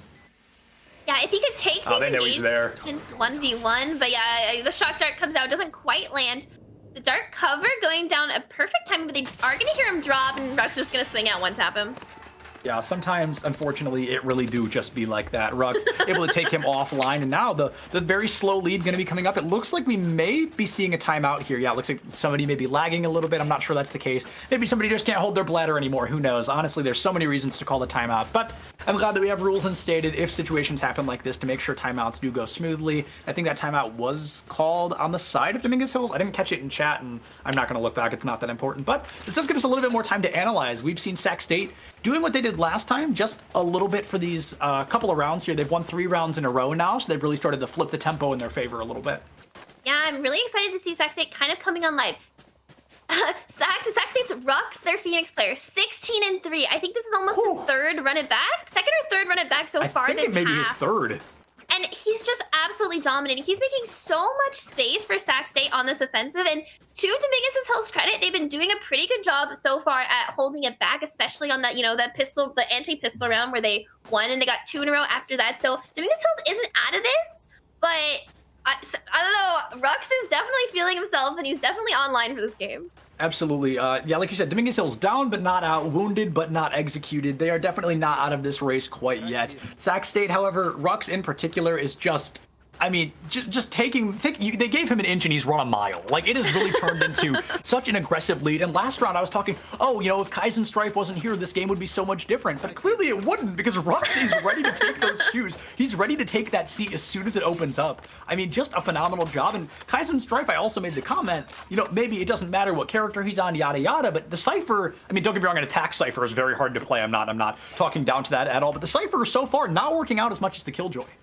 Yeah, maybe it could be a comfort thing. It could be an agent preference thing. Cypher and Killjoy have similar play styles, but not exactly the same. Maybe Kaizen Strife is going to really find his stride on defense, but it looks like we're going to get back into this game. It's now 3-5, and Dominguez Hills is going to be on kind of a Spectre Force buy. Light shield, so not a total save, but going to be a kind of a rough round to win unless they hold some really tight angles. Yeah, they're gonna, like you said, they're gonna have to hold some tight angles to make this work. Psycho trying to go for a similar play like he did with that Hunter's Fury, just a little bit of recon on B. He didn't find anyone, and it still looks like they may choose to rotate A, which is a great call because I think they've learned that Gambare pretty much lives on B. He's usually in the area. He's got his kit set up there, so now they know A may be a little bit easier to take. You could be pushing into a 5v4. And now the spike coming out from Quiz, they're gonna be holding on to it, and Quiz also has the teleport online. So I wouldn't be surprised to see a push into A, even committing a showstopper here, and then he may teleport around to B when everybody leaves, and there it is. Darian Zero just eats the showstopper rocket, and then one Mad Bad Dog able to find Psycho there, and now the pressure coming out once again. A spike plant comes through, so even if they lose the round, which I'm not sure they're going to, they'll have the credits nonetheless. Yeah, the run it back just the last second takes out one Mad Bad Dog who was sitting at 8 HP in U-Haul. So now it's going to be a 4v3 retake for Dominguez Hill. Is going to be pretty difficult for them. Baby does get spotted out in heaven, has a run it back of his own. The Paranoia going to slow down the push a little bit, but Kaizen Strife getting a headshot onto Baby, making this a 4v2. Shan gonna find Quiz as well. Darian picks up Gambare, and Darian with the 3K gonna be able to send that one home once again. They're one round away from securing a lead in halftime, which last time they were in this scenario, I think we saw, last time it was like 6-4, and then we saw Dominguez Hills win 2 rounds back to back. Well, either way, we were drawn at halftime, and if we see Sac State with an advantage in halftime, and then they can pop off even harder on the defense, this round could be, I mean, this game could be over before we know it. Yeah, I think we're going to have to see a little bit of an adaptation coming out of Dominguez Hills right now. We talked about this before on Ascent. The latter half of the match, their defense wasn't that solid. They weren't really holding crossfires. They were getting picked out. But this game, it just feels like the executes on Sac State are just really strong. They're using their utility really well. So Dominguez Hills has to do something different like that. There you go. Pushing out of bathrooms, getting the kill into Kaizen Strife, making it a 5v4 in their favor. 5v4 in favor of Sac State, as you mentioned, and now they've got the weapons online, they've got the shields, they don't have the ultimates. However, we see ultimates on the side of Dominguez Hills, the showstopper, the run it back, and that Empress all ready to run. Bad Dog is I'm probably just going to start calling him Bad Dog here, going to be teleporting onto that high ground, protecting A with his life, and again, we're just seeing a lot of, I again, don't want to call it patience, but Sac State moving very slowly here, moving a little bit indecisive. They're not going to be rushing blindly into either point. And again, it looks like they're going to commit onto that A push, which is great because B is currently swarmed with the enemy team. Yeah, I think one thing Sac State has been doing a really good job at is about baiting out the rotations, right? They got 3 players to rotate onto the B site. Luckily for Dominguez Hills, the Phoenix slowly rotated back into spawns, but now it's going to be a 4v2 if they decide to execute on the site. 4v2 is definitely not an easy gunfight to win, and Bad Dog takes out Darian with the long range there, but gonna pay his own life for it. He turns down to look at showers, and Rux able to find that advantage. 30 seconds left on clock. Psycho gonna be rushing into A. It looks like he's gonna have to go for a desperation plant here. Gonna be able to take out Shan as well, so looking even better. Baby has to commit the hot hands to stay alive. The spike is gonna be planted. We see a Phoenix on both sides, and other than that, the swaps could not be more different here. Gambare on that Cypher, and Sova still rocking on the side of Sac State. It's really gonna to come down to who gets that next elimination. The next elimination is the most crucial, and I think we're seeing an Empress commit coming out from Zero here in an attempt to keep the fight alive. Psycho finds Baby, Rux finds Gambare, and the old Empress might be able to take a 1v3, but yeah, the recently nerfed one not going to be able to bring that same firepower. That was rough. That one hurt. Under Zero, the Empress comes out, couldn't get any kills, and we've all been there as a Reno player myself. When you pop Empress, it's almost certain I'm not going to get kills, and Zero in this moment feeling my pain. That's going to be another round going the way of Sac State.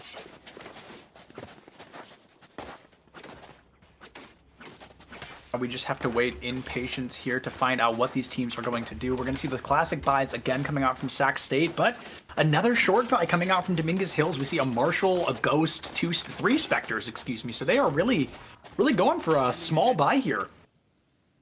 Yeah, gonna be really rough. Their economy, they haven't been able to win a round in 5 rounds, so they really need some type of change. And Kaizen Strife with that headshot onto one mad bad dog. The Neural Theft coming out, 2 members rushing him though. The 2 kills pushing on the Cypher, and the bomb is towards B site, which is good for Sac State, but those 2 kills are huge for Dominguez Hills. Yeah, those kills were massive, and the Neural Theft just did not come out fast enough. He almost had the information necessary to know that he was going to lose that gunfight, but Gambare able to find 2. They're going to go for a short buy, and they might win the round. I mean, this is going to be awesome for them. What a hold by Gambare, BT. Amazing. The Ghost gets a 3K. The headshots coming out. If you're Gambare, you're feeling pretty good about that round. The 3v1 with the Ghost, come on. That has to feel pretty good. Yeah, I mean, that's definitely a clippable moment. That's a highlight reel moment if I've ever seen one. Look at maybe one for the books, one for the montage. And now we see that the last round before the swap, I think we have some ultimates online. Yeah, we've got quite a few. We've got the Hunter's Fury from Psycho. We see both teleports, the Showstopper from Shan, and the Neural Theft from Gambare. So we see the pressure coming out. I mean, I would thoroughly expect Dominguez Hills to just throw all of these ultimates out like crazy. Yeah, definitely. You want to try to get at least 5 rounds on your defense. It'll just put you in a much better position when you are attacking, and attacking and buying can be incredibly difficult if you get behind in momentum or economy. So they definitely want to get at least 1 more round on this half. Kaizen Strife, however, going to make it much harder. We saw him do this once, and they ended up losing the round, but now taking Bad Dog out of the fight, it's going to be bleak if you are looking out for Dominguez Hills here. This is that last round before halftime, and going into halftime, 8-4 is definitely great, but Darien going to blast pack right into Gambare, who uses Neural Theft, but it's going to be taken out by Rux immediately after. Zero trying to find a couple of eliminations here, going to play it slow in the cloud, try to find some value. I think we're going to see a bit of a panic push, around. It seems like they're going to use that teleporter. And I just can't get over the fact, I feel like Sac State, I feel like they're always uncertain of what they're trying to do. I think they might just be baiting out the rotates for Dominguez Hills. You see 2 of their members, as I say that Baby with the 2K gets the planter. It's now going to be a 1v3. Oh, 1v3, and he doesn't even have the Hunter's Fury. Wow, all right. Insult to injury takes him out with the Showstopper there. That was a good turnaround. Going into halftime, 7-5 is much better than going in, 8-4 or anything worse than that. So they definitely have potential to turn this around. Last time after halftime, we really saw Sac State take it and run with it. Maybe it's time for Dominguez Hills to do the very same. Yeah, Sac State's on the last map that they played, their attack side was really dominant. Getting 7 rounds is still pretty good. You always want to end the attacking side with a positive, especially only running two duelists. That means your defensive side is going to be pretty strong. But now, Dominguez Hills running triple duelists. You expect them to get some frags here to make some pretty aggressive plays. So I'm excited to see what they have and if they're going to take us to a match 3. They very well could, and I believe our 3rd map is Haven. I might be wrong on that, but I'm pretty sure our 3rd map's going to be Haven. I know it's not going to be Icebox, that much I'm sure of. Split. No, it totally is Split. I'm sorry. The last map of the first game I did today was Haven. Forgive me for that. Got a little bit mixed up in the membrane there, and now we see 5 rounds. We're 1 in favor of Sac State. All of a sudden, we see Dominguez Hills come back with 2, and as we reset into the pistol round, Dominguez Hills, this is really going to be the best opportunity for them to flip the tempo in their favor. Yeah, beautiful push coming out of Dominguez Hills, but all 3 members are going to be in Garden, so this is going to be a pretty aggressive retake if 1 player pushes it out. Luckily, the boom bot's going to be there to clear it out. Going to spot at least 1. Yeah, the Bomb Buddy trying to find a little bit of value. They know somebody's in the area, but I really don't think they're expecting 3. That is so many people just be waiting in Garden around the corner like that, but it looks like it's not going to pay off quite yet. Quid is going to crack the fight wide open. They're going to be taken out by Baby, so that elimination hardly matters. Bad Dog not with 1, but 2. Shan finds another. Kaizen Strife finds Baby. It's going to be a 2v1. Kaizen Strife going to be alive up against Shan and Gambare. If anyone on the side of Sac State could 2v1 with a Ghost, I do think it could be Kaizen Strife, but I just realistically don't think we're going to see that here. Down to 48 health, has to go up against a seemingly full health Raze. I don't think he had the time to defuse, even if he did win that. Yeah, really good round coming up for Dominguez Hills. Does lose his life though. Not that that matters too much, but you hate to see it. You hate to see it. I think had he not turned around in one or two more steps, I think he would have made it out. But it's not like he really lost anything. Yeah, definitely not too bad. And we're gonna see a Spectre buy coming out on the side of Dominguez Hills, trying to capitalize on their anti-eco. So hopefully they can convert this into the next round win and get kind of back up the game.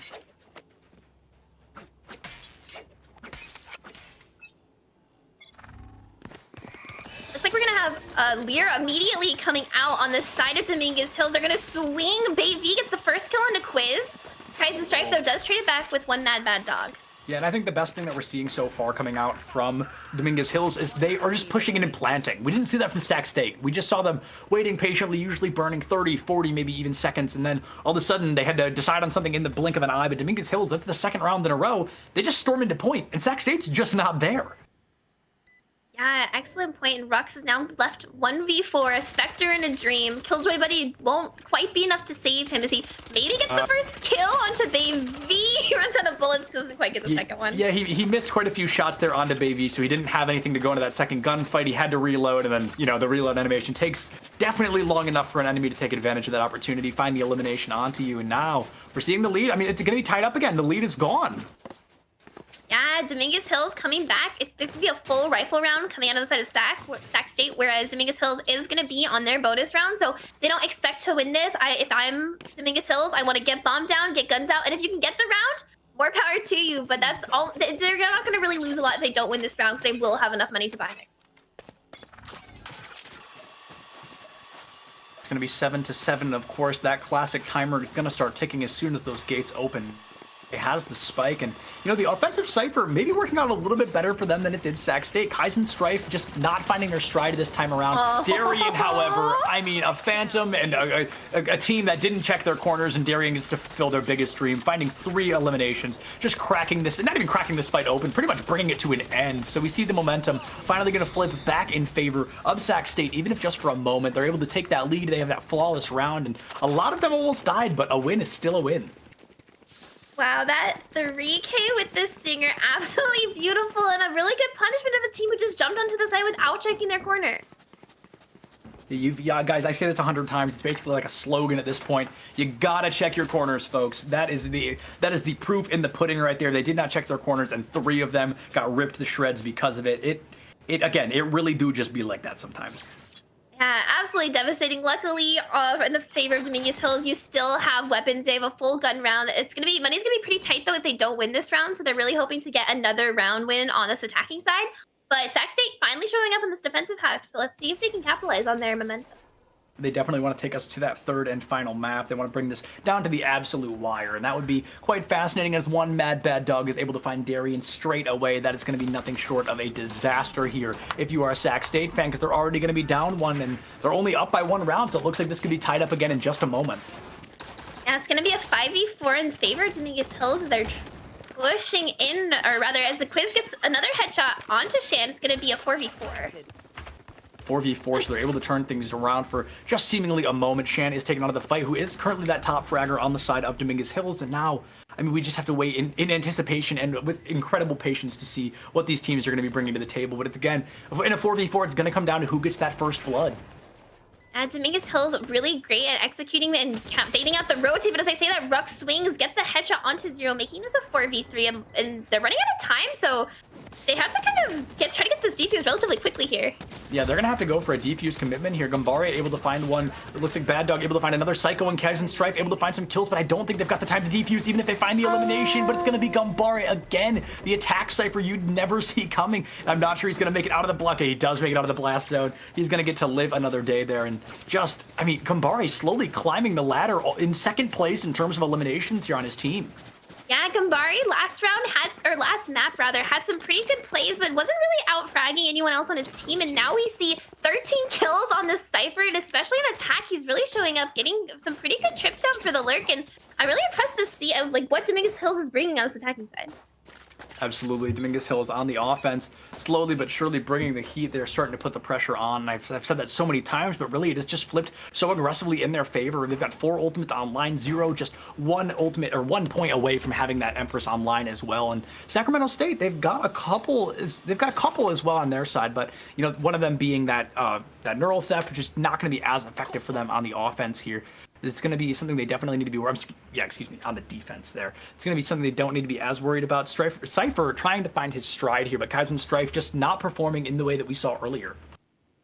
Yeah, I definitely agree with that. He's being a little more effective on this defensive side, but we already saw the Owl Drone kind of countering the enemy Cypher streaks. Now they're going to peek into Hookah, but Darian gets 2 kills because Darian again. Baby and Zero both have flashes there and don't use them, but it doesn't matter. Shan gets the first kill back onto Darian, but that was already 3 kills coming out of that raise.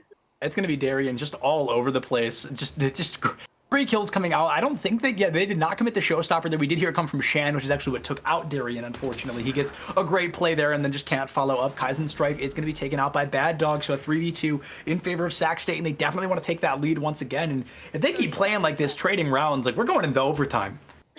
Yeah, a really close match, really going tit for tat on this bind, and Gambare trying to get the flank. The spike isn't in any of the attackers' hands, so they really need to get it, but Sac State's doing a pretty good job at holding it down. Getting the first kill on a Gambare. One Bad Dog does get a kill, but Rux takes him out, and that's another round going to Sac State. Again, back and forth, 8-9 in favor of the defenders. Absolutely. We saw some great pressure coming out there, and we saw, I really thought Gambaro was at least going to get that kill onto Psycho, but apparently he just was not able to hit those necessary shots. He was taken out, and slowly but surely, Sac State, they find that lead again, but if we're following the script here, we'll see Dominguez Hills win one, and we'll see Sac State win another, and then they'll just keep taking turns, trading all the way up here, but eventually we will have to get to a victor one way or another. Yeah, and I really want to see Bay V and Zero on this attacking side not dying with their utility as much. They both dry peeked that corner into Hookah, and Darian got a 3K because of it. Yeah, Darian's gotten, I think, 2, maybe even 3Ks simply because people just aren't looking out for this raise. She's hiding in all the places you'd never expect, and sometimes you're just not checking corners. You would expect her to hide there. Darian gonna be able to find 2 kills early on. Shan finds Kaizen Strife there with that Bucky, but it's not gonna matter quite yet. They don't get that spike down. The spike, I think, oh no, excuse me, Shan does have the spike. That's why I can't find it, because we're watching the person that has it. But now we see the aggression coming out from Sac State. They're trying to find any value here. A 4v2 is definitely a winnable scenario. Make it a 4v1. Shan just has the spike, but they also only have a Bucky to their name. Like this is gonna be a rough one. All 4 members of Sac State chasing down, and I think she's gonna run towards the TP and try to get a plan on A, but he's gonna get taken out by Psycho. Doesn't quite make it. Oh, very sad indeed, my friends. And we see Sac State finally breaking those double digits. If they win this one, they'll be able to win it all, and that'll be great for them. They were able to win Ascent early on, and now they definitely want to try to take that win here. Dominguez Hills, whether they win or lose, I mean, this is going to be a great match for VOD review because this has just been so close for so long. Yeah, Dominguez Hill's really pulling up a lot of stuff. Shan and One Mad Bad Dog are really stepping up on this map, and it's really good to see them kind of utilize their utility on this offensive side, and I just wish some of their entry frags like Baby and Zero were doing the same with their flashes. Absolutely, we're seeing some great pressure coming out from Shan and One Bad Dog, who definitely they didn't do poorly on Ascent, they're just doing much better here. So I think we're definitely seeing some improvement from them both, and now the run it back is just ripped apart. Zero able to find Darian, but Darian picks up Shan. Bad Dog able to find Kaizen Strife in the mix-up, so it's going to be a 4v2 in favor of Dominguez Hills. And folks, as I said, I mean, if they're following the script, this is exactly what should have happened. They have been doing this time and time again. Gambare going for a rather cheeky spike plant, but I mean, when you're up 4-2, you might as well, right? Like the odds of you getting taken out smack in the middle of the point feel pretty low, and if you do get taken out, it's just a trade. Zero waiting for Psycho, able to find Rux with a wall bang and finding a triple there. Definitely a good look. Yeah, happy to see some more lifetimes coming out of Zero, getting a triple K in 1 round, bringing him to a total of 7 kills. I'm excited to see Empress is up again. I know the last time he popped Empress didn't go so well for him, but this is their round. They have a full buy coming out, and the buy on the side of Sac State, a little shaky. Not terrible, but they are going to have a Guardian and one member with a Sheriff, so not a full complete buy in this defense. Yeah, Darian now going to be... I mean, Darian has that showstopper, and I feel like we haven't seen it in a while. They've had it for at least 3 rounds. Something you committed early, try to get 1, maybe even 2 kills if you're lucky, and just open the fight right up for your team. So now it's going to be that 10-9 matchup that we know and love so dearly. They're going to be 1 point apart. per the very usual, Gambare gonna crack this fight open, maybe finally break that curse, but as I say it, no, never mind, gonna be tied up once again. Gambare almost taken out, they're down to 10 health, no healer online, so he is, I mean, you breathe on him too hard, he's gonna collapse. He's gonna be folded like a lawn chair there. The Empress now being committed as well, right into the Hunter's Fury. Zero's gonna take a lot of damage from that, so definitely a weird time to commit Empress, I guess, to keep yourself alive, but I mean, that's just, that's something unusual. Yeah, kind of questionable. Kaiser's right, gets 2 Bulldog kills, and Psycho cleans it up with Gambari, who's already sitting at 10 HP, so really good retake on the side of Sac State. Kind of a questionable play from Dominguez Hills there with that Reyna ultimate into the Hunter's Fury, but it can get really stressful when it's like a 3v3 or a 3v2 and the bomb is down, and sometimes you just want to use your ultimate so you're not dying with it. Sure, yeah, of course. Definitely not a bad idea. The Empress was definitely a weird one, but you know much more about this game than me, so I will absolutely trust that that was a good play coming out from Zero there. And now, I mean, Quiz has the teleport, and that's the only ultimate online. We see Shan not too far from that Showstopper, only 1 ult orb or elimination away from having it. And Showstopper, I mean, the name isn't a joke, you know? If you get those kills, you can really stop a team in their tracks, but of course, if you commit that Showstopper and then have your head taken off, you've stopped the show for your own team. So that name works out either way. And now we see a full buy coming out from Dominguez Hills, but they are really committing their full economy to do it. Yeah, Dominguez with the force buy on round 11 is really stressful because if they don't win, they do actually get the Omen out of the corner. They know at least one is there. The parry no comes out. This is Shan though, so Quiz gets taken out. Darian does trade it out with Shan, making it a 4v4. Yeah, the trade comes out there. Shan with great reaction time. The paranoia didn't hit him. He was able to snap onto the head of that Omen there. Definitely a great look overall. It's going to be a 4v4. The Raze and the Omen gone respectively. Sac State going to be missing their Omen, and Dominguez Hills missing that Raze. The top fragger, however, is Shan for Dominguez Hills. So now you know top fragger offline only by 1 elimination, to be fair. Bad Dog's just at 17, Shan's at 18. But, you know, we see that aggression coming out, and now that you know that top fragger is gone, we're going to see Dominguez Hills maybe tuck their tails a little bit and play a little bit more passive. It's part of Sac State to not over-rotate, playing 2 defenders on each side, especially with the Cypher on to A. It looks like it might not pay off for them if Bay V swings on the double defenders. Curveball coming out the counter. Curveball! Oh, no way. The double curveball.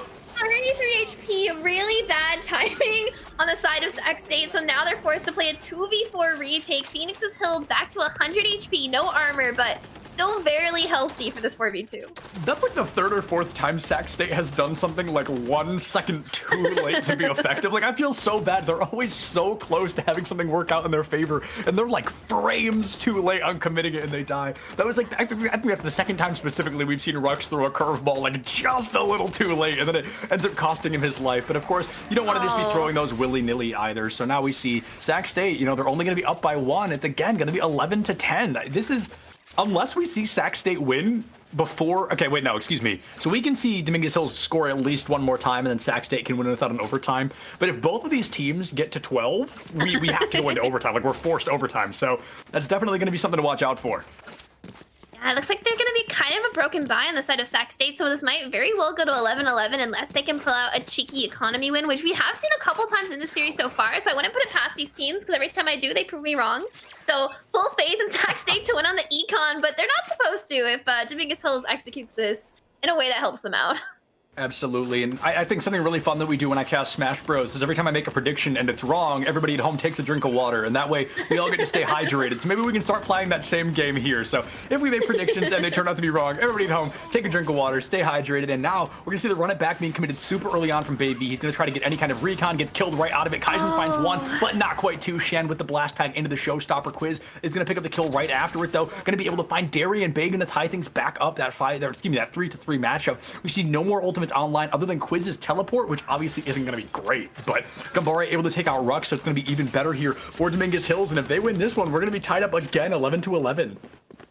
Yeah, really low health bars on the side of Dominguez Hills in terms of just Gambare with a bomb, but Sova also on Sac State is really low, and he does get spotted out by that tripwire on the rotate. Quiz, though, taking out Baby is so huge, making it a 2v2. He does get really low, but they do know they did take the teleporter, so I think they're looking for guns before they hop over to try to counter this B plant. may not be their worst idea, considering we definitely see some firepower going to be matched up. It looks like we've got a lot of Vandals online, and both Quiz and Psycho, I mean, they are low. Quiz is at 21, Psycho can't be more than 40, so they are both super low. We see that Gambare is also very low, but we see the Reyna 0. While they haven't been getting a lot of eliminations, they could definitely win a firefight against 2 people with a quarter of their health. So we could definitely see that coming out very soon. And Gambare in 0, wow, simultaneously, actually. That was one trigger pull from both of them just to take out those 2 opponents. Great coordination there. And now 11-11, folks. If both these teams win one more, that is a forced overtime. And keep in mind that if Dominguez Hills wins this, we have to go to a 3rd map still. And if you're like me on the East Coast, and you're sitting here at 1:15 in the morning,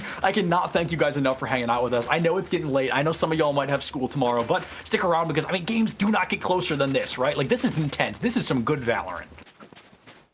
Yeah, the Valorant gameplay right now is so fun to watch, especially now Sac State is forced on the same situation that Dominguez Hills is. If they lose this round, they're not going to have enough money to buy a match point, and that could really turn the tides for Dominguez Hills here and help them seal it out. Absolutely. We need to see one of these teams win 2 in a row. Honestly, realistically, if we want this to end anytime soon, we need Sac State to win 2 games in a row and just end the whole series. But of course, Dominguez Hills, if they win 2 more, that takes us all the way to that 3rd map. So, you know, this could really go either way. This could really go the distance, my friends. We're already all the way into, what is this, round 23, I think, of this matchup here. So now, I mean, that's not even including the first map. This is also a very high kill game, other than 0 and Psycho, who are both sitting at 9 eliminations respectively. Everybody else is a decent distance into those double digits. Yeah, and credit to Dominguez Hills, most of their top fraggers, like 4 of them are within 3 frags of each other. Yeah. All the kills are so evenly distributed, which means anytime Sac State is taking a gunfight, they're against a player who is really fragging right now and is really feeling their aim. Absolutely, and I said this in my first match with Jag today, and I said it earlier about Kaizen Strife as well. As a team, cannot be good relying on a single person to get the eliminations. And we're seeing great consistency from the side of Dominguez Hills. Like you said, I mean, they're 21-16 with the only outlier being 0 at 9. But everybody else, they're, what is that? I mean, like 5 eliminations apart from one another. That is incredible. When you look at Sac State, the highest is 25 and the lowest is 13 with an outlier being 9. So it's definitely something to keep an eye on. Is while Sac State may be able to really take this down to the wire, Dominguez Hills, they've been playing much more consistently when it comes down to it. And that means round 12 going the way of Dominguez Hills means Sac State's going to be on a really broken bye for match point. No more than 3,300 credits, I think, on any of their players. So we're going to see some rifles, some light shields, maybe a judge or 2, and it's going to be a really hard round for them to win. This is Dominguez Hills' round to lose. Absolutely. And folks, as much as it may pain me to say this only because it is 1:15 in the morning, as much as I love casting Valorant, it really does seem like we are going to go to a map 3. So I hope y'all are ready to ruin your sleep schedule, just like me and Alice here, because we are not going to be done until this matchup comes to a close. And like you said, we are seeing such a broken bye from Sac State. They have 300 credits left and only a couple of them. Shan finding Kaizen Strife. Folks, this might already be over. We're going to have to see Sac State with the pop-off of a century here, and they do not have the utility to make that happen. Shan playing out of their mind. I can't even think about how many first blood Shan has gotten on this offensive half. Really kind of just carrying over Dominguez Hills' chance at making this go to 1-1 match point. So Reddit back is coming out. It's gonna actually come through A short, but 0 doesn't check his corner and Quiz gets the judge kill. No way Sac State comes back from this. That's going to be 2 eliminations in their favor, but of course they have lost Kaizen Strife right from the very start. Sac State, they're only a couple kills away from taking this away, but the neural theft on the side of Dominguez Hills is still online as well, and that is a great ultimate to really put the pressure onto an attacking team. Bad Dog able to find Psycho now. We see the spike is going to be with Gambare as well, so if they can get that neural theft off and then they know how much time they have to plant the spike, that can be huge. But if Sac State wins this, that is a guaranteed overtime. Gambare going to be able to find Quiz. Is it really going to come down to this cipher on whether or not we go into overtime? Shan going to blast pack in. Darian taken out by Bad Dog in the process. And Rux, I mean, this one's pretty much over, my friends. Yeah, a 3v1, unless he can take these gun battles one at a time. He does have all utility. Curveball comes out, misses the first shot, gets tagged out, and Shan is going to make this going to a game 3 as Dominguez Hills gets their first win in the series. I hope y'all are ready for a game 3 because it is a guarantee. It's split, right? I said it was Haven, but that was the first round. So it's definitely going to be split on that 3rd matchup. We'll find out in just a minute if we're going to be throwing it to a break. It depends on how long these players want to stay awake. And I think these players are all West Coast-ish, so they probably have no idea that I'm vibing here at 1:18 in the morning. We are going to throw to a quick break, folks. We're going to give it a 5 minutes. Everybody's going to catch their breath. I'm going to run to the restroom real quick, and we'll see you guys in just a couple of minutes. There is still so much Valorant left to be played.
What sound experience would you like today?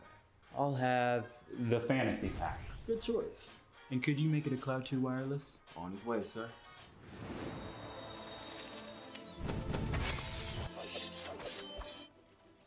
Sounds amazing.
What is going on, everybody? Welcome back. I may be a little bit emotional on screen. I just found out that it's only 10:30 for Alice, and my heart is a little bit broken because I've been talking about the fact that it's 1:30 in the morning for me for quite a while, and for whatever reason I thought she was Central Time, but no, I'm completely wrong. Anywho, we are going to be jumping into our third and final map between these two teams that, I mean, they love to bring it down to the wire. It's going to be Sac State Green going up against Dominguez Hills, and it's map 3 again, and these teams have done it quite a few times from what I understand.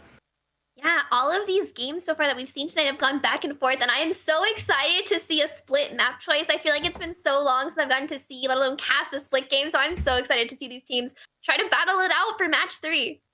Absolutely, and like you said, split. That's super exciting because I feel like we don't see this very often. We definitely see it more than Icebox because I hate Icebox. I'm glad nobody picks it, but I'm glad to see it coming into this matchup here, and I like it because it also encourages Sage a lot. We see a lot of great walls coming out, and just Sage in general. You don't see her super often, and as of late, I've seen some teams going for like a Sage Skye combo strategy kind of thing, which I really appreciate. So I'm glad to see that coming out. I hope we see it again because I like Skye a lot. I feel like we haven't seen her very much, and I feel she's got a lot more utility than Yoru. As cool as he is, he's not, I don't think, particularly viable. So do you think there's anything that we can really expect? Like I mentioned that Sage already. Is there anything else you think that is kind of a given here on Split? Well, most teams tend to opt out for the Sova pick on Split for a variety of reasons. So hopefully, like you were saying before, I would love to see a Skye kind of sub in for that kind of like niche breach Sova pick rate. Definitely. I love seeing Skye come out. I would love to see a Sage pick. Probably going to see more Omens, not a lot of Brimstones, but I could be proven wrong. Brimstone does have the Orbital Strike can really make or break a round. I personally think Omen is still the better controller, so I'd love to see more Omen. And I want to see, as sad as it is, I want to see Kaizen Strife back on. Not that his Cypher is the worst thing in the world, but I think Kaizen Strife's Killjoy looked so clean map 1, and I want to see him back on it for map 3. Absolutely. Killjoy, I mean, you don't drop 29 kills in a game on accident. That's definitely some great coordination there. And maybe Ascent is just like a comfort map. Sometimes we've seen teams just absolutely pop off through the roof on Ascent, and then the other maps, they just get stomped. So maybe it's just a map they know super well or they're comfortable with. But again, it could be that Killjoy instead of that Cypher that made a huge difference at the end of the day. She's got more mobility. Her kit is a lot more offensive, which Cypher is all about that defense. And maybe we just need to see him coming out a little bit more offensive. Maybe the defense really wasn't his cup of tea. Yeah, and I expect we also probably are going to see a couple of Raze picks coming out. Shan and Darian both look really strong on the Raze, and Raze excels on a map like Split. So love to see a Raze come out. I would see someone hovering a Sage. Maybe Septilence will get what he wants, even though he has to stay up super late all the way to the future where he is. She's worth it. I love it. I love seeing Sage gameplay, and I see Zero hovering over Skye on the opposite side as well. So to see those healers come out, I personally think that they bring a whole different aspect to the game. Normally, we've seen a lot of comps recently because Sage used to really be a meta pick, but recently she's been pushed to the wayside, and we've seen a lot more aggression coming out from teams. But I think seeing her bringing it out to the game in Skye as well, just healing in the game in general, really brings a lot new. It offers people to get more aggressive, or maybe they play corners a little bit angrier, a little bit faster because they know somebody's there to even res them if they go down. So it's almost like a run it back for anybody on your team kind of thing. And now it looks like we're going to be seeing Sac State. They've already locked in that Raze, like you said, and surprisingly enough, Quiz is on that Brimstone. So that's a choice. Yeah, Brimstone, his smokes did get buffed, so you can use it to do really solid executes. He gets 3 smokes, he can cast them instantly, and they last 20 seconds. So taking a site might be a little easier for them on the defense, but their defense, they did actually lock in the Sage, so their defense is going to be pretty solid coming out of Sac State. On the side of Dominguez Hills, we're going to see the Reyna Raze combo again, and again, we're going to see the Skye. So I'm super excited to see how this map's going to shake out. Yeah, I'm stoked. I can't say it enough. Skye and Sage, stoked to see that. Gambare, however, off that Cypher onto Killjoy, and Kaizen Strife gonna be sticking to that Cypher. So that is, I mean, that's gonna be something to watch out for. Watching their performance individually and then kind of analyzing on how it looks against that performance on Ascent, like that could be the make or break here for Sac State.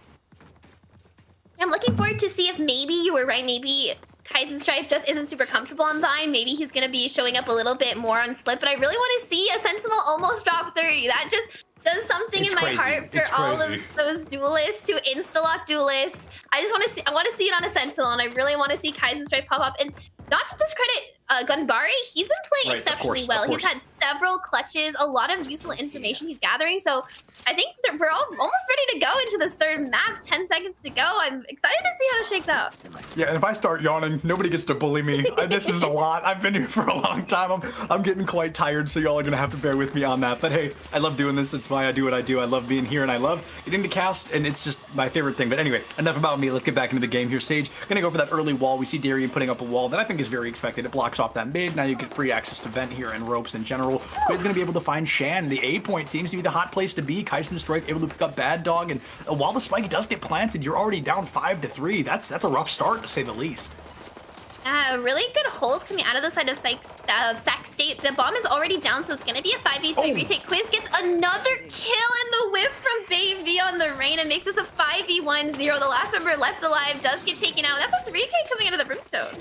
Yeah, Brimstone, you don't see Brimstone top frags very often, but I mean, hey, Quiz getting that damage. And also something to notice that I didn't get to talk about enough is Baby is now on that Reyna instead of that Phoenix. And they did a great job on the Phoenix, but now we have to wonder, is playing that recently nerfed character going to drastically impact your gameplay? There's just a lot of variables here for both teams. Pretty much Baby on the Reyna, and then we also see Kaizen Strife on the Cypher. Those are two really big changes from what we were used to in that first map. So now we've got to wonder, you know, are either of these teams going to pay the price due to those swaps? Yeah, and Rux is going to be rocking Raze instead of Phoenix, and he was so dominant last match on that Phoenix, so a lot of agent shakeups. The first round does go to Sacramento State's way. Split as a map is pretty defensive-sided, even though they tried to change it to make it a little more friendly for attacking side. You do expect Sacramento State to have the advantage in this half. Absolutely. Sac State, they definitely want to have the advantage. Like you said, they've got Cypher on defense. That's exactly what you want to be looking for. But now you've got to hope, you know, fingers crossed that they're going to be able to utilize it a little bit better than they were able to on Bind. Moving into Split, we see they've already been a little bit better, and Ruck's going to be taken out by Shan there with a great flash coming through from Zero. That's what Sky's K is all about, is those flashes and really putting up that aggression. The wall coming out from Darien is not really going to do much other than stall for just a moment, because they're going to shoot right through it. The Bomb Buddy now going to be coming through, going to put a little bit of pressure onto Darien, and then they're going to give up on B. They're going to make a bunch of noise. They're going to rotate around, and I mean, are they going to rotate all the way to A?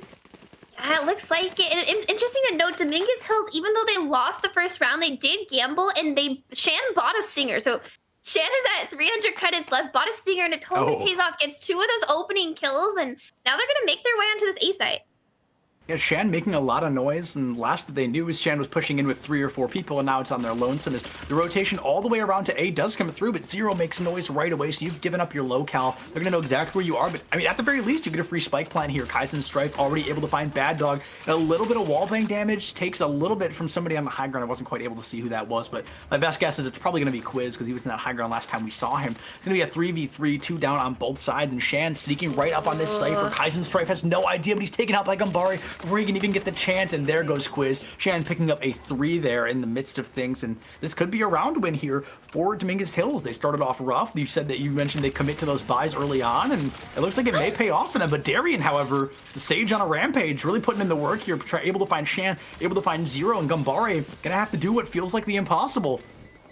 Darien's running out of defuse. It's gonna get it to... Oh, is Gumbari just gonna let it happen? Sorry, no, there we go. Finally swings. Gets the kill onto Darien, and a really good round from Dominguez Hills. Even though he loses the Spectre, Dominguez Hills had lost the first pistol round. They gambled on kind of a forced buy, and it really paid off. And now, since they only actually had Shan by the Stinger, they're gonna have a full rifle round. And if you look at Sac State, they're gonna be broke. Yeah, that's definitely going to be big there. It's definitely going to be a great look for Dominguez Hills. They commit, you know, they high risk, high reward, and they do get to reap those rewards here today. Dominguez Hills going to have to bring the heat. You know, they committed to the buys, and now they get to force Sac State into a bit of a short buy of their own. And speaking of shorts, Quiz is going to be busting out that shorty early on. Fingers crossed he gets something great with it, because I freaking love that gun. I think it's hilarious. The Sage Well's already going to come out pretty early on B main. They don't get a little bit of damage on Baby, but it's just going to hold up right by Sky. But Baby's going to be now without armor. But it is Reyna, so she does have overheal, so nothing to cry about yet. Yeah, definitely nothing to be worried about. If you want somebody to take damage early on, you want it to be your Reyna, because like you said, that overheal is an option. Definitely gets to keep you alive on your feet a little bit longer. And honestly, I think if Sac State, or excuse me, if Dominguez Hills is able to take this fight long range, it's a pretty easy win for them. But with Kaizen Strife just waiting on the high ground like that was so intimidating. Bad Dog just does not hit those shots, and he also just handed over a Vandal. I mean, if Kaizen Strife goes to get it. Definitely pretty bad misplay from one man. Bad Dog doesn't hit the headshot and then gets killed with a classic. Not what you want to see. Kaizen Strife really scared to take this gun, and as he should be, we can see Baby waiting for Kaizen Strife to go for the bait. Oh, yeah, but it looks like Kaizen Strife not going to fall for it. Going to let him come up on ropes and going to be able to not quite take him out. Baby is going to find that elimination. Gumbari with an elimination of their own. Going to find Quiz, make it a 5v3 to a 3v3. All of a sudden, 30 seconds left on the clock. Gumbari has to spike. They're not going to be on point quite yet. They finally get the plant to come through, and now the clock is ticking for our defenders. A lot of damage coming out onto Psycho there. It's going to be a 3v3 retake. The Breach Flash comes out, doesn't quite find anyone. Trying to push this Reyna out of position.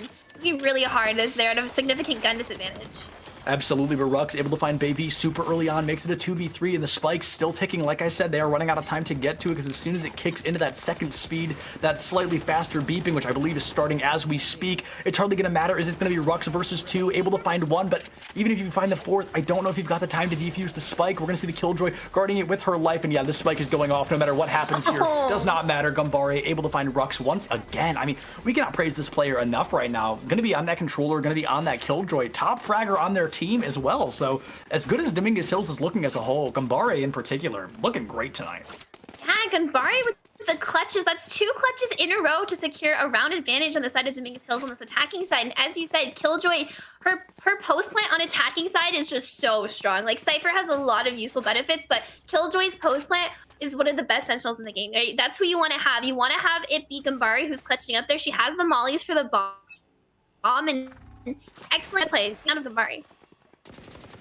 Absolutely, and now we get to see a full buy from both sides, and it's really going to impact everybody. Nobody really has a credits advantage or credits lead, so to speak. Shan's got about 2,200, and everybody else, if they're not sitting at 0, they're sitting at a maximum of 600 credits. So right now, these full buys really bringing it down to the wire for these two teams. Everybody's going to want to win this round.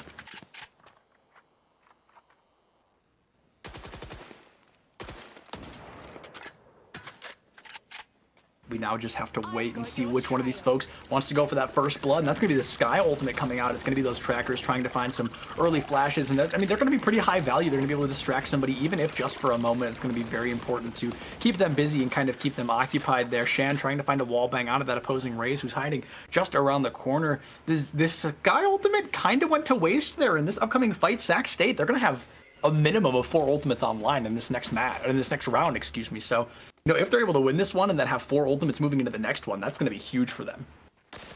One Back Dog getting a lot of space onto the speed heaven, but Baby gets taken out by Kaizen Strife with 2 kills coming out. The Neural Theft also going to be coming out, making it a 5v3. It's going to be a really hard to execute. On the side of Dominguez Hills, as another member falls, it is a 4v2 now, so not impossible, but going to be really hard for Dominguez Hills.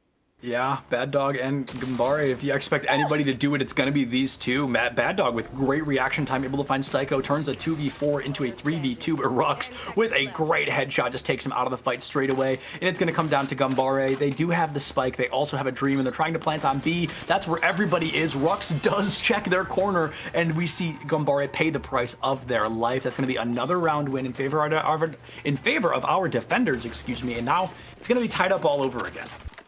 Yeah, Sacramento State showing some more life signs, getting back 2-2. Nothing to be sad about. And their econ is still a little rough, even though they won the round. 2 of their members can't actually get a full buy. Might have to get a drop, but the econ on the side of Dominguez Hills is not looking great either. Be interesting to see what they buy. It looks like some of the members, I think Shan might be, yeah, okay, never mind. I should stop talking before they figure out their buy. Looks like we're gonna go for some SMGs and some pistols on the side of Dominguez Hills.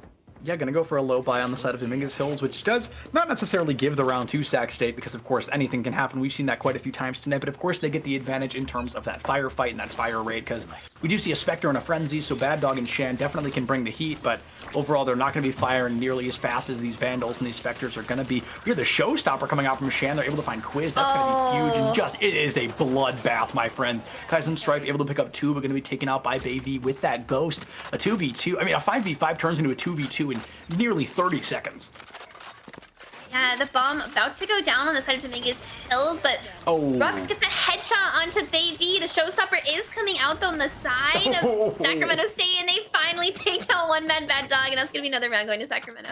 That Showstopper, I gotta be honest, that felt pretty unnecessary. That was just insult to injury. He was already wounded, he was already the last man alive, but I guess with the amount of clutches that we've seen from Dominguez Hills today, I mean, you can't take those chances. You just gotta commit. You gotta make sure he goes down, and Rux was willing to do that. Yeah, I honestly kind of like that choice of Rux to use the ultimate there. I feel like there's so many Razes who try to save their Showstopper for some really big highlight play, end up missing it or dying with it, as we've seen several times in this series. So not the worst way that Rux could have used that for sure.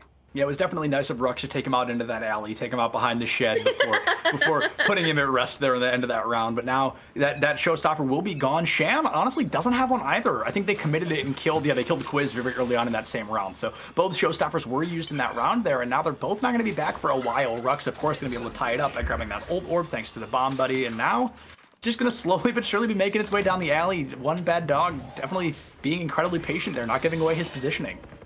The Empress coming out of Baby but it doesn't gets matter. flash, turns the corner into a headshot by Quiz. It's going to be a 5v3 in favor of Sac State as Kaizen Strife makes it even worse with 2 kills of its own, and the bomb is down, and Zero, the last member left alive. Oh, they're able to grab the spike, but I'm not sure they're getting out of there with their life. Just barely able to make it out. Going to commit the flash super early on. And they're actually going to hit 3, I believe, but Darien able to hit that final shot onto Zero. Hey, at least Zero's name is the same number of people left alive on the side of the Dominguez Hills, right? It's going to be 4-2 in favor of Sac State. And honestly, I don't like to give a victory to one specific player for their performance, unless it's an ace, of course. But Kaizen Strife, I mean, they're back. Yeah, he's back. He's awake. I don't know if he like drank some G Fuel or something during the break, but I mean he's bringing the heat like crazy. He is back and ready to fight. Kaizen Strife, most eliminations in lobby only by 2, but over double what anybody else on the side of Dominguez Hills has. Kaizen Strife rocking at 10 right now. The most coming out from DH is going to be 4. Yeah, Dominguez Hills struggling quite a bit so far on their offensive side. They only need to win about 3 more rounds to feel pretty good about this, but Kaizen Strife playing an off angle, he isn't going to actually get Snipe Flash, and so he does get headshot though by the Spectre, so Baby takes out the raid boss onto that site. So now it's going to be a 4v2 as Psycho gets 2 kills of his own. Takes out the raid boss. I like that. That was good. I'm gonna put that in my mental notebook for later. That's a good one. Darien and Rux and Quiz gonna be going up against Gambare and one bad dog, and he is definitely not giving the performance that we expected coming out on that last map. Doing a little bit more consistent on Bind, but he's able to grab the spike. He's still got 62 seconds left online, so there's a world where he's able to rotate all the way around to B. I mean, maybe even commit your teleport here. Like just go for the spike plant, because if you teleport to B, I mean, not that he knows nobody's on it, but if he can get recon on where the 3 remaining members are of the opposing team, I think realistically teleporting to B isn't your worst option. Yeah, I think they're going to play really slow onto this A take in the hopes that Sacramento rotates out, but I'm not sure if they're going to bite onto the bait. Oh, Gambare gives away their own locale. That could be a disaster. Was not able to confirm that kill onto Quiz either. So that could be huge, but it looks like the Molotov does come out there, whatever that's called. I can't think of the name off the top of my head, but the ability comes out to cover up the floor with a little bit of flame, and Psycho, or excuse me, Quiz, I keep mixing them up as well. Quiz trying to find a little bit of damage. Wow, really going to commit that pretty early on. I mean, it may pay off, though. Bad Dog finds one, Rux finds another, and Quiz, yeah, it's to clean it up, so that ultimate does pay off at the end of the day. Valiant attempt by Dominguez Hills there to get that win. It was a 2v4. They did take 2 members down with him, but the orbital strike makes that plant very impossible to get, and that's going to be another round going the way of Sacramento State. Yeah, Sac State able to take a lead once again. It's going to be 5-2. So we saw 2 rounds back-to-back toward the beginning, that second and third round ending in favor of Dominguez Hills. But other than that, we've seen 5 of these 7 rounds go in favor of Sac State. And, you know, they only need 2 more to take a majority going into halftime. But that clearly didn't matter on Bind because they were up 7-5 there and they ended up losing the map. So I'm not exactly sure where Dominguez Hills is going wrong there. They do have a lot of utility to be getting onto this site. They have the Omen smokes, and they also have 5 flashes between Sky and Reyna, so I'm not sure they're just getting really a little scared of the Brimstone smokes and they're getting held back, but they really just end up getting these trade kills. I feel like they're getting stalled out and just picked off one by one. I really didn't think about the fact they have 5 flashes. That's actually kind of terrifying. That's quite scary, but I agree. They're definitely not using it to the best of their abilities. Shan is going to be able to find Kaizen Strife super early on, so now that top fragger's taken out, things looking a little bit better for Dominguez Hills, and if Bad Dog finds Quiz, I mean, it's looking better and better. It's going to be a 5v3. They've got that lockdown online. The blast pack from Shan's going to give them a high ground possession. Maybe, yep, going to be able to find Darien straight away. Rux did find Bad Dog, but as the paint shell comes up onto that high ground, going to do a little bit more damage. Shan is going to be taken out by Psycho, shooting a little bit too low into the ground. Gambare going to commit that lockdown. I don't think they've got an ultimate to get to it. Nobody's going to give their life to charge in there. Gambare needs to find one shot onto Psycho, who's hiding just around the corner. Able to find it with the wall bang. It's going to be down to Rux. Does not have that showstopper online. Gonna have to win a 3v1, and I can't blame them if they don't. Able to find Gambare, though. The lockdown is going to come to an end, and Baby able to clean it up on that Reyna. So a valiant effort from Rux there, able to tie themselves for most eliminations in the lobby, but unfortunately, a 1v3 is a very difficult thing to do.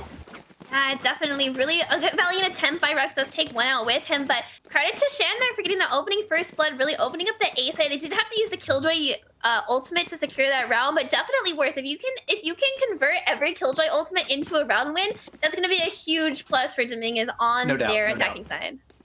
Yeah, no doubt on that. The Killjoy ultimate super important, and we definitely it's shocking that the score is as close as 5-3 when you consider that both Rux and Kaizen Strife have almost double the amount of eliminations than the people on the side of Dominguez Hills. But they've been able to win this. You know, they've been able to win these across the board. Zero going to be committing a flash super early on, and it's going to pay off. Shan going to be no, excuse me. So they flashed Rux, but Shan was going to be taken out by Quiz there. I got a little bit confused when a Raze died at the exact time the other one was supposed to. But 4 ultimates now online for Sac State. Only 1 online, and they are dead. So Shan unable to use that showstopper. Now it's going to be 4 ultimates ready from Sac State. Zero committing another flash. I don't think they're going to find anything off of that one. The spike carrier's still alive, and it's going to be all about patience once again. Dominguez Hills playing the same way we saw Sac State play on Bind just earlier today. Pretty much playing super slow until they can't really afford to anymore, and then they charge in and they usually lose for it. So maybe we need to see just a little bit more speed coming out from DH here. Yeah, I liked what Dominguez Hills tried to do at the beginning of the round. They did have that raise on that lurk roll. Unfortunately, she did get picked, which makes it a lot harder, especially when your team's not going to execute off of the pick. But the showstopper is going to come out. Doesn't quite find anyone, but Kaizen Strife gets a kill into Zero. So now it's a 5v3 in favor of Sacramento State. Yeah, also Zero did commit those trackers as well, and I don't think they got the value they were looking for. Baby is able to find Quiz, so that's going to be huge. Turns a 5-3 into a 4-3. Now we're going to see a little bit more aggression coming out. Not going to be committing an Empress. They don't have it online, but, you know, we see that Baby has also been overhealed just a bit. Darien able to take a more decent lead, finding one Mad Bad Dog, and Baby getting flashed left, right, and center here. Psycho able to pick up Baby with that elimination, and Gambare living with 60 health in a dream, has this gun online, able to find Psycho, but now you have to find 3 more. There's no way you plant this spike. You've got 8 seconds and you're not even on point. So maybe just try to survive with your weapon, go for a couple exit frags, but all things considered, I mean, just try to make it out with your gun here. Yeah, Gunbar, the last member left alive, not a whole lot he can do. Luckily, he saves his gun, so that is a plus, especially because you're down 3 rounds. The money on the side of Dominguez Hills isn't looking too great either. I don't know if they're going to force around this Vandal, but I think they maybe might choose. Yeah, because they stick to the Vandal, and on the side of DH, I mean, they just do not have an economy right now. Don't get me wrong. Sac State's economy not much better, but they have a little bit. They can buy some weapons. Where DH, I mean, if they commit to any kind of buy here, even buying a like an SMG is costing them nearly everything. The most credits they have on one side is 0. Now, it's going to be Gambare. It's going to get 800. So they really do not have a lot to work with in this upcoming round. Yeah, and when you're playing with a kind of broken buy like this, you expect to have your Stinger players just kind of run and gun, right? Try to get some type of pressure or some type of map control. Let the Vandal players play a little farther back. That would be what I would do, but it's going to be a pretty hard take because there's 3 defenders from Sac State on this A site. We're going to see that pressure coming out. And is that another showstopper committed by Shan here? Gambare able to find Quiz, but Darien with not 1 but 2 going to be taken out by Gambare, tied up all over again. And this Killjoy on the side of our attackers, critical condition down to 16 health. No way to heal back up unless Sky commits something, and will choose to do so. Able to bring Gambare back up to nearly full health, 93 online. Going to be using every single cooldown they have in their back pocket as well. Trying to cover this point as much as possible, putting that turret on the high ground. Turret's already gone. Blink and you miss it. Rux able to find Zero with the wall bang, and it looks like a little bit more damage onto Gambare. They were already healed up, and they still are going to be taken back out by Rux. Bad Dog able to find Psycho, but he's going to have to get through 2 more. They're going to go for the spike defuse, and Kaizen Strike just not missing those shots. Looks like they're going to be able to do a little bit of shopping, pick up the Phantom here, and now they just get to wait it out. Now just going to empty the Phantom and pick its own right back up. So it's going to be another round in favor of Sac State. That is going to give them a majority moving into halftime. Yeah, a really good hold from Darien there. Gets 2 before he's inevitably taken out, and a good retake from Sac State. You do expect Sac to win that. They did have the gun advantage, and you didn't expect a lot coming out of Dominguez Hills on that really broken force buy. But now they're going to be on Stingers and Ghosts, and it might be an 8-4, 8-9-3 half. It's looking really hard for Dominguez Hills right now. Yeah, it really is. They just cannot build an economy. And don't get me wrong, Sac State's economy is not much better, but it's just better enough to where they can continuously use it kind of in cycle. And now we see that Dominguez Hills, they're just unable to get to where they need to be with the kind of heat that they are attempting to bring. It looks like they're going to play this a lot slower, wait for Sac State to push out, wait for Sac State to make a mistake, because the run and gun plan last time didn't work, and they're waiting, and it looks like Sac State might actually rotate out of this B. We have Raze playing really far back into this defender side spawn, so it might be a pretty free take for Dominguez Hills. Absolutely, it could definitely be a free take for Dominguez Hills indeed. And hopefully they're able to get it, because like you said, they do not want to be going into halftime 9-3. That would be nothing short of disastrous. And Zero has a lot of flashes to utilize here, but his Ruck's already able to find Shan. Oh, finds Bay V as well. That can definitely not be good. 3-5. I mean, like you said, at the very least, we're going to be looking at 8-3, and we've got one more round before going into halftime. That's actually a huge flash. That hit like 4 people, but Quiz is going to be able to clean up off the back of it. So now a 5-3, not quite a flawless round. Bad Dog is able to find one, but Darien with that wallbang headshot takes Bad Dog out of the fight. Plenty of time to defuse the spike, and that's going to guarantee an 8-3 lead. I mean, going into halftime 8-4 just feels so much better than going in 9-3. So if you are Dominguez Hills, like, you're gonna want to win this round. If not for the point, then for your mental, because 9-3 on halftime, like, that hurts. Especially after taking already one map off of Sac State. You know, you're so close to getting this week win. You really want it. And going into a half 9-3 can feel so demoralizing. So Dominguez Hills, I liked what they tried to do last time. They played it really slow. They didn't show anywhere, and they did kind of beta rotate out of Sac State, but you're just kind of outgunned. They got the plan money, but not much else, and they're going to have to change something out if they want to get another round in this half. Yeah, no doubt. And if you are an East Coaster like myself, I know you'll see this in 3 minutes, but happy 2 a.m., everybody. I hope you're having a great night. And if you're not, you know what? Have a better one. You're watching us. You're watching some great Valorant here at NECC Esports, and you are watching, I mean, all the way to a map 3. Now, this has been a little bit of a shutout so far, but bear with us, because as far as we know, it could be over relatively soon. Now we see that Bomb Buddy coming out super early on, trying to find some great value. It's going to be that 5v5. We hear some stuns coming out from Zero as well. You're going to see some paint shells being committed from Shan. They're just trying to open up these ropes and these vents as early as possible. That's actually a lot of abilities being committed into that single fight. Kaizen Strife picks up Baby super early on. He's just waiting for someone else to try and walk through this. He's going to be able to find Shan. He's going to be able to find Zero. He's going to be able to find Bad Dog. He is looking for the neural theft. He wants to find this ace onto Ganbare as quickly as he can. I want to see an ace. I have not seen one all day. Please give me something. I've been here for so long. He wants to find this elimination so early on. Ganbare going to be pushing into a 5v1. This is all but over, and Ganbare finds Kaizen Strife. I'm so sad. Darien, wait, it can happen. It can still happen. Darien, no, I'm so sad. Ganbare is just, Rux finds the kill. The resurrection came through, and I was so hopeful that maybe he could find the ace, but unfortunately, it just does not come through. And now that is another round win here for Sac State. They're up 9-3 on halftime. They have to win, what, 4 rounds, and they're able to take this 3rd map home? And to be fair to Dominguez Hills, this map is pretty defensive-sided, but it's not 9-3 defensive-sided. So hopefully they can really lock down their defense. They have this Killjoy, they have the Sky utility, and the Raze to slow it down a little bit.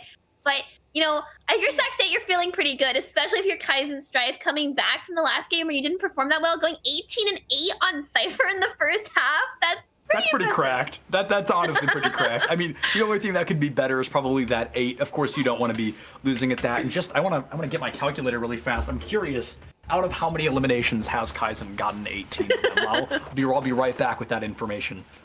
I'm so excited. Cephalins with his maps, keeping us entertained. It's a really slow push coming out of Sac State, trying to get a lot of mid control. Dominguez has actually given up a lot of this mid pressure, playing really far back, both in ropes and into B heaven. What's the numbers? Not bad. So 60 eliminations, and he's able to get 18 of them. So almost a third of the eliminations possible in that first half. So you can get 12 rounds, and he's able to secure 18. And then you look at the fact that Rux has 16. That's pretty insane. I mean, those numbers definitely add up for a game that's looking currently 9-3. Baby finds 1, but just is stuck between 4 more. Darien able to tie things back up on the pistol round.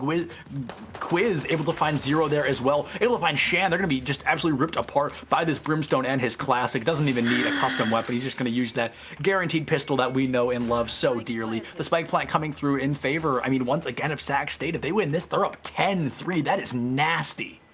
Dominguez Hills, they really wanted to win this pistol round to get back into this game, because that almost certainly means they're going to lose the next round after. But as I say that, one Mad Bad Dog not quite ready to give up, gets the first kill into Quiz. Is now at 3v2. This is winnable for Dominguez Hills.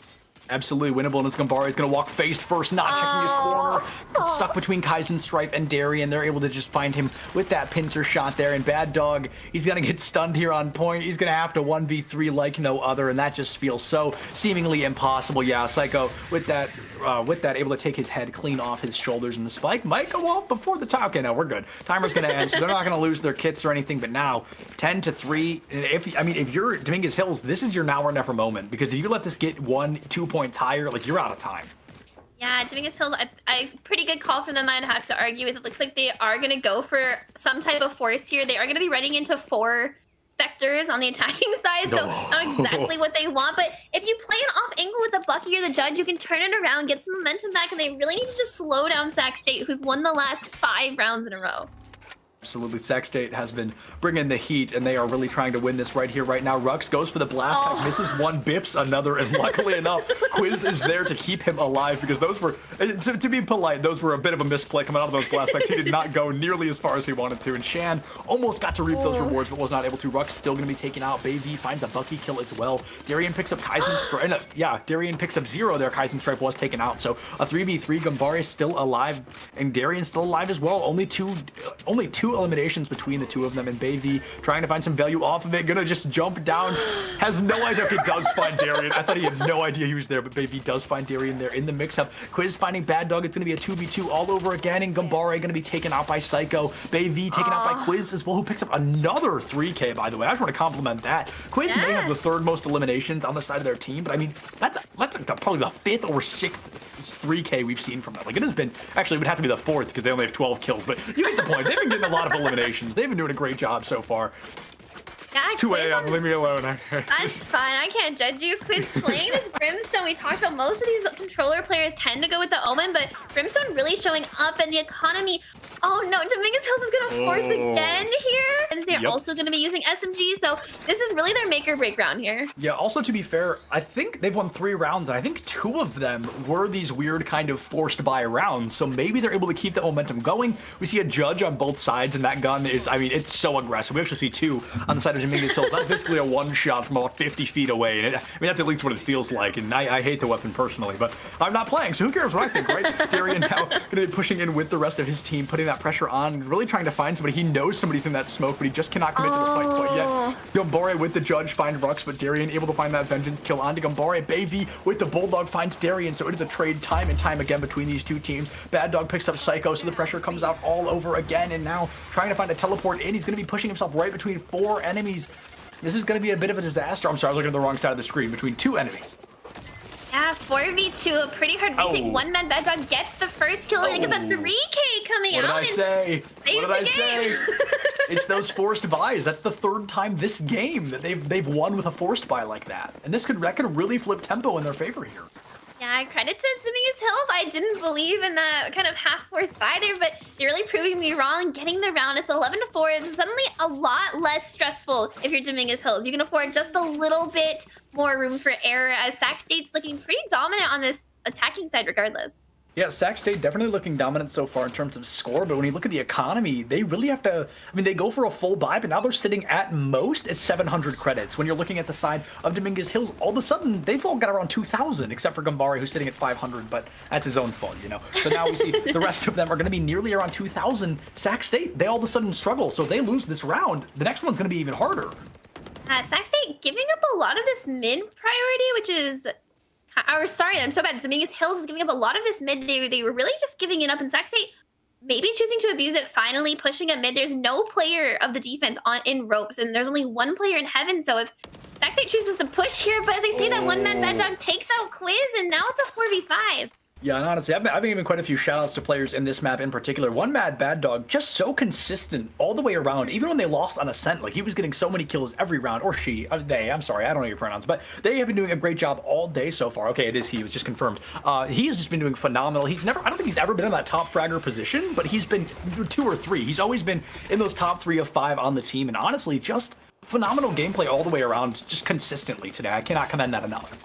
And that's what you love to see out of your controllers. As Sac State's pushing up into this heaven, gets 1 kill. Kaizen Strife on the lurk, gets another. It's now going to be a 3v3. Make that a judge. Double judge kill by Shan, a 2v2. Bomb has 20 seconds to be planted. It looks like they're going to make their way into this A site. Yeah, that was going to be a great play coming out from Shan there, and we saw a little bit from Rux as well. They got an elimination or 2, and Kaizen Strife going to be left alive.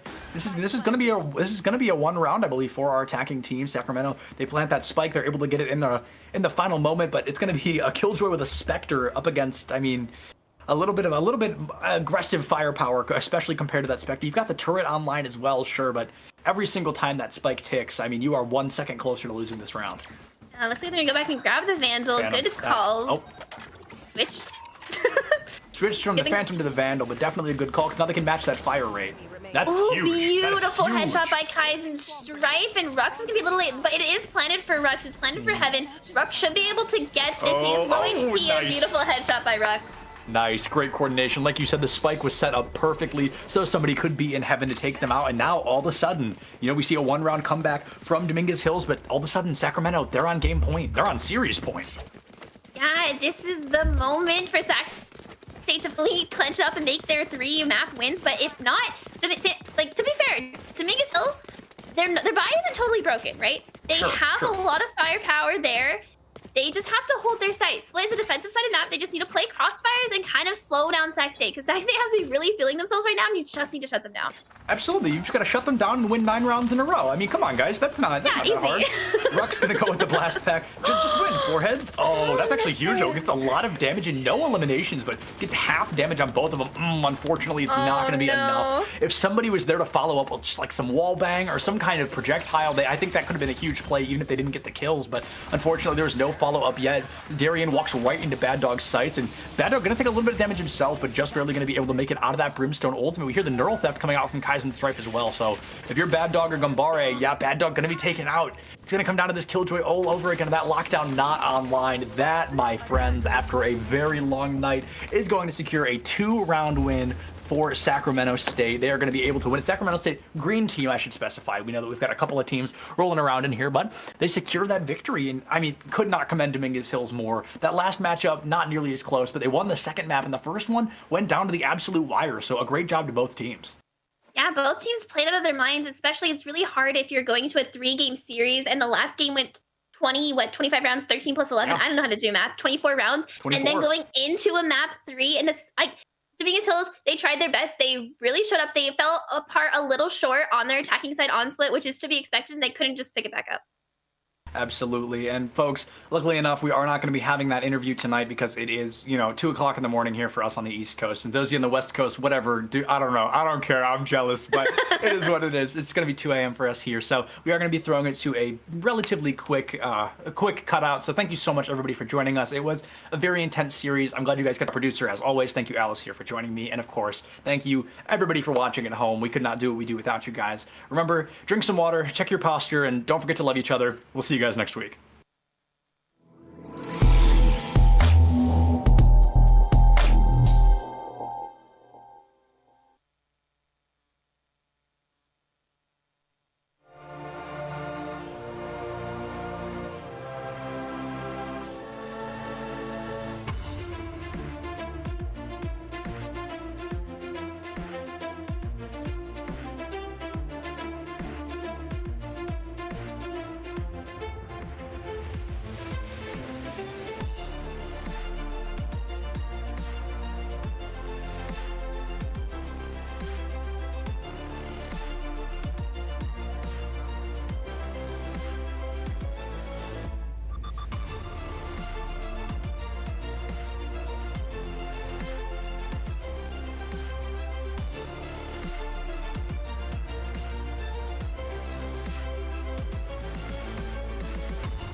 What sound experience would you like today? I'll have the fantasy pack. Good choice. And could you make it a Cloud 2 wireless? On his way, sir.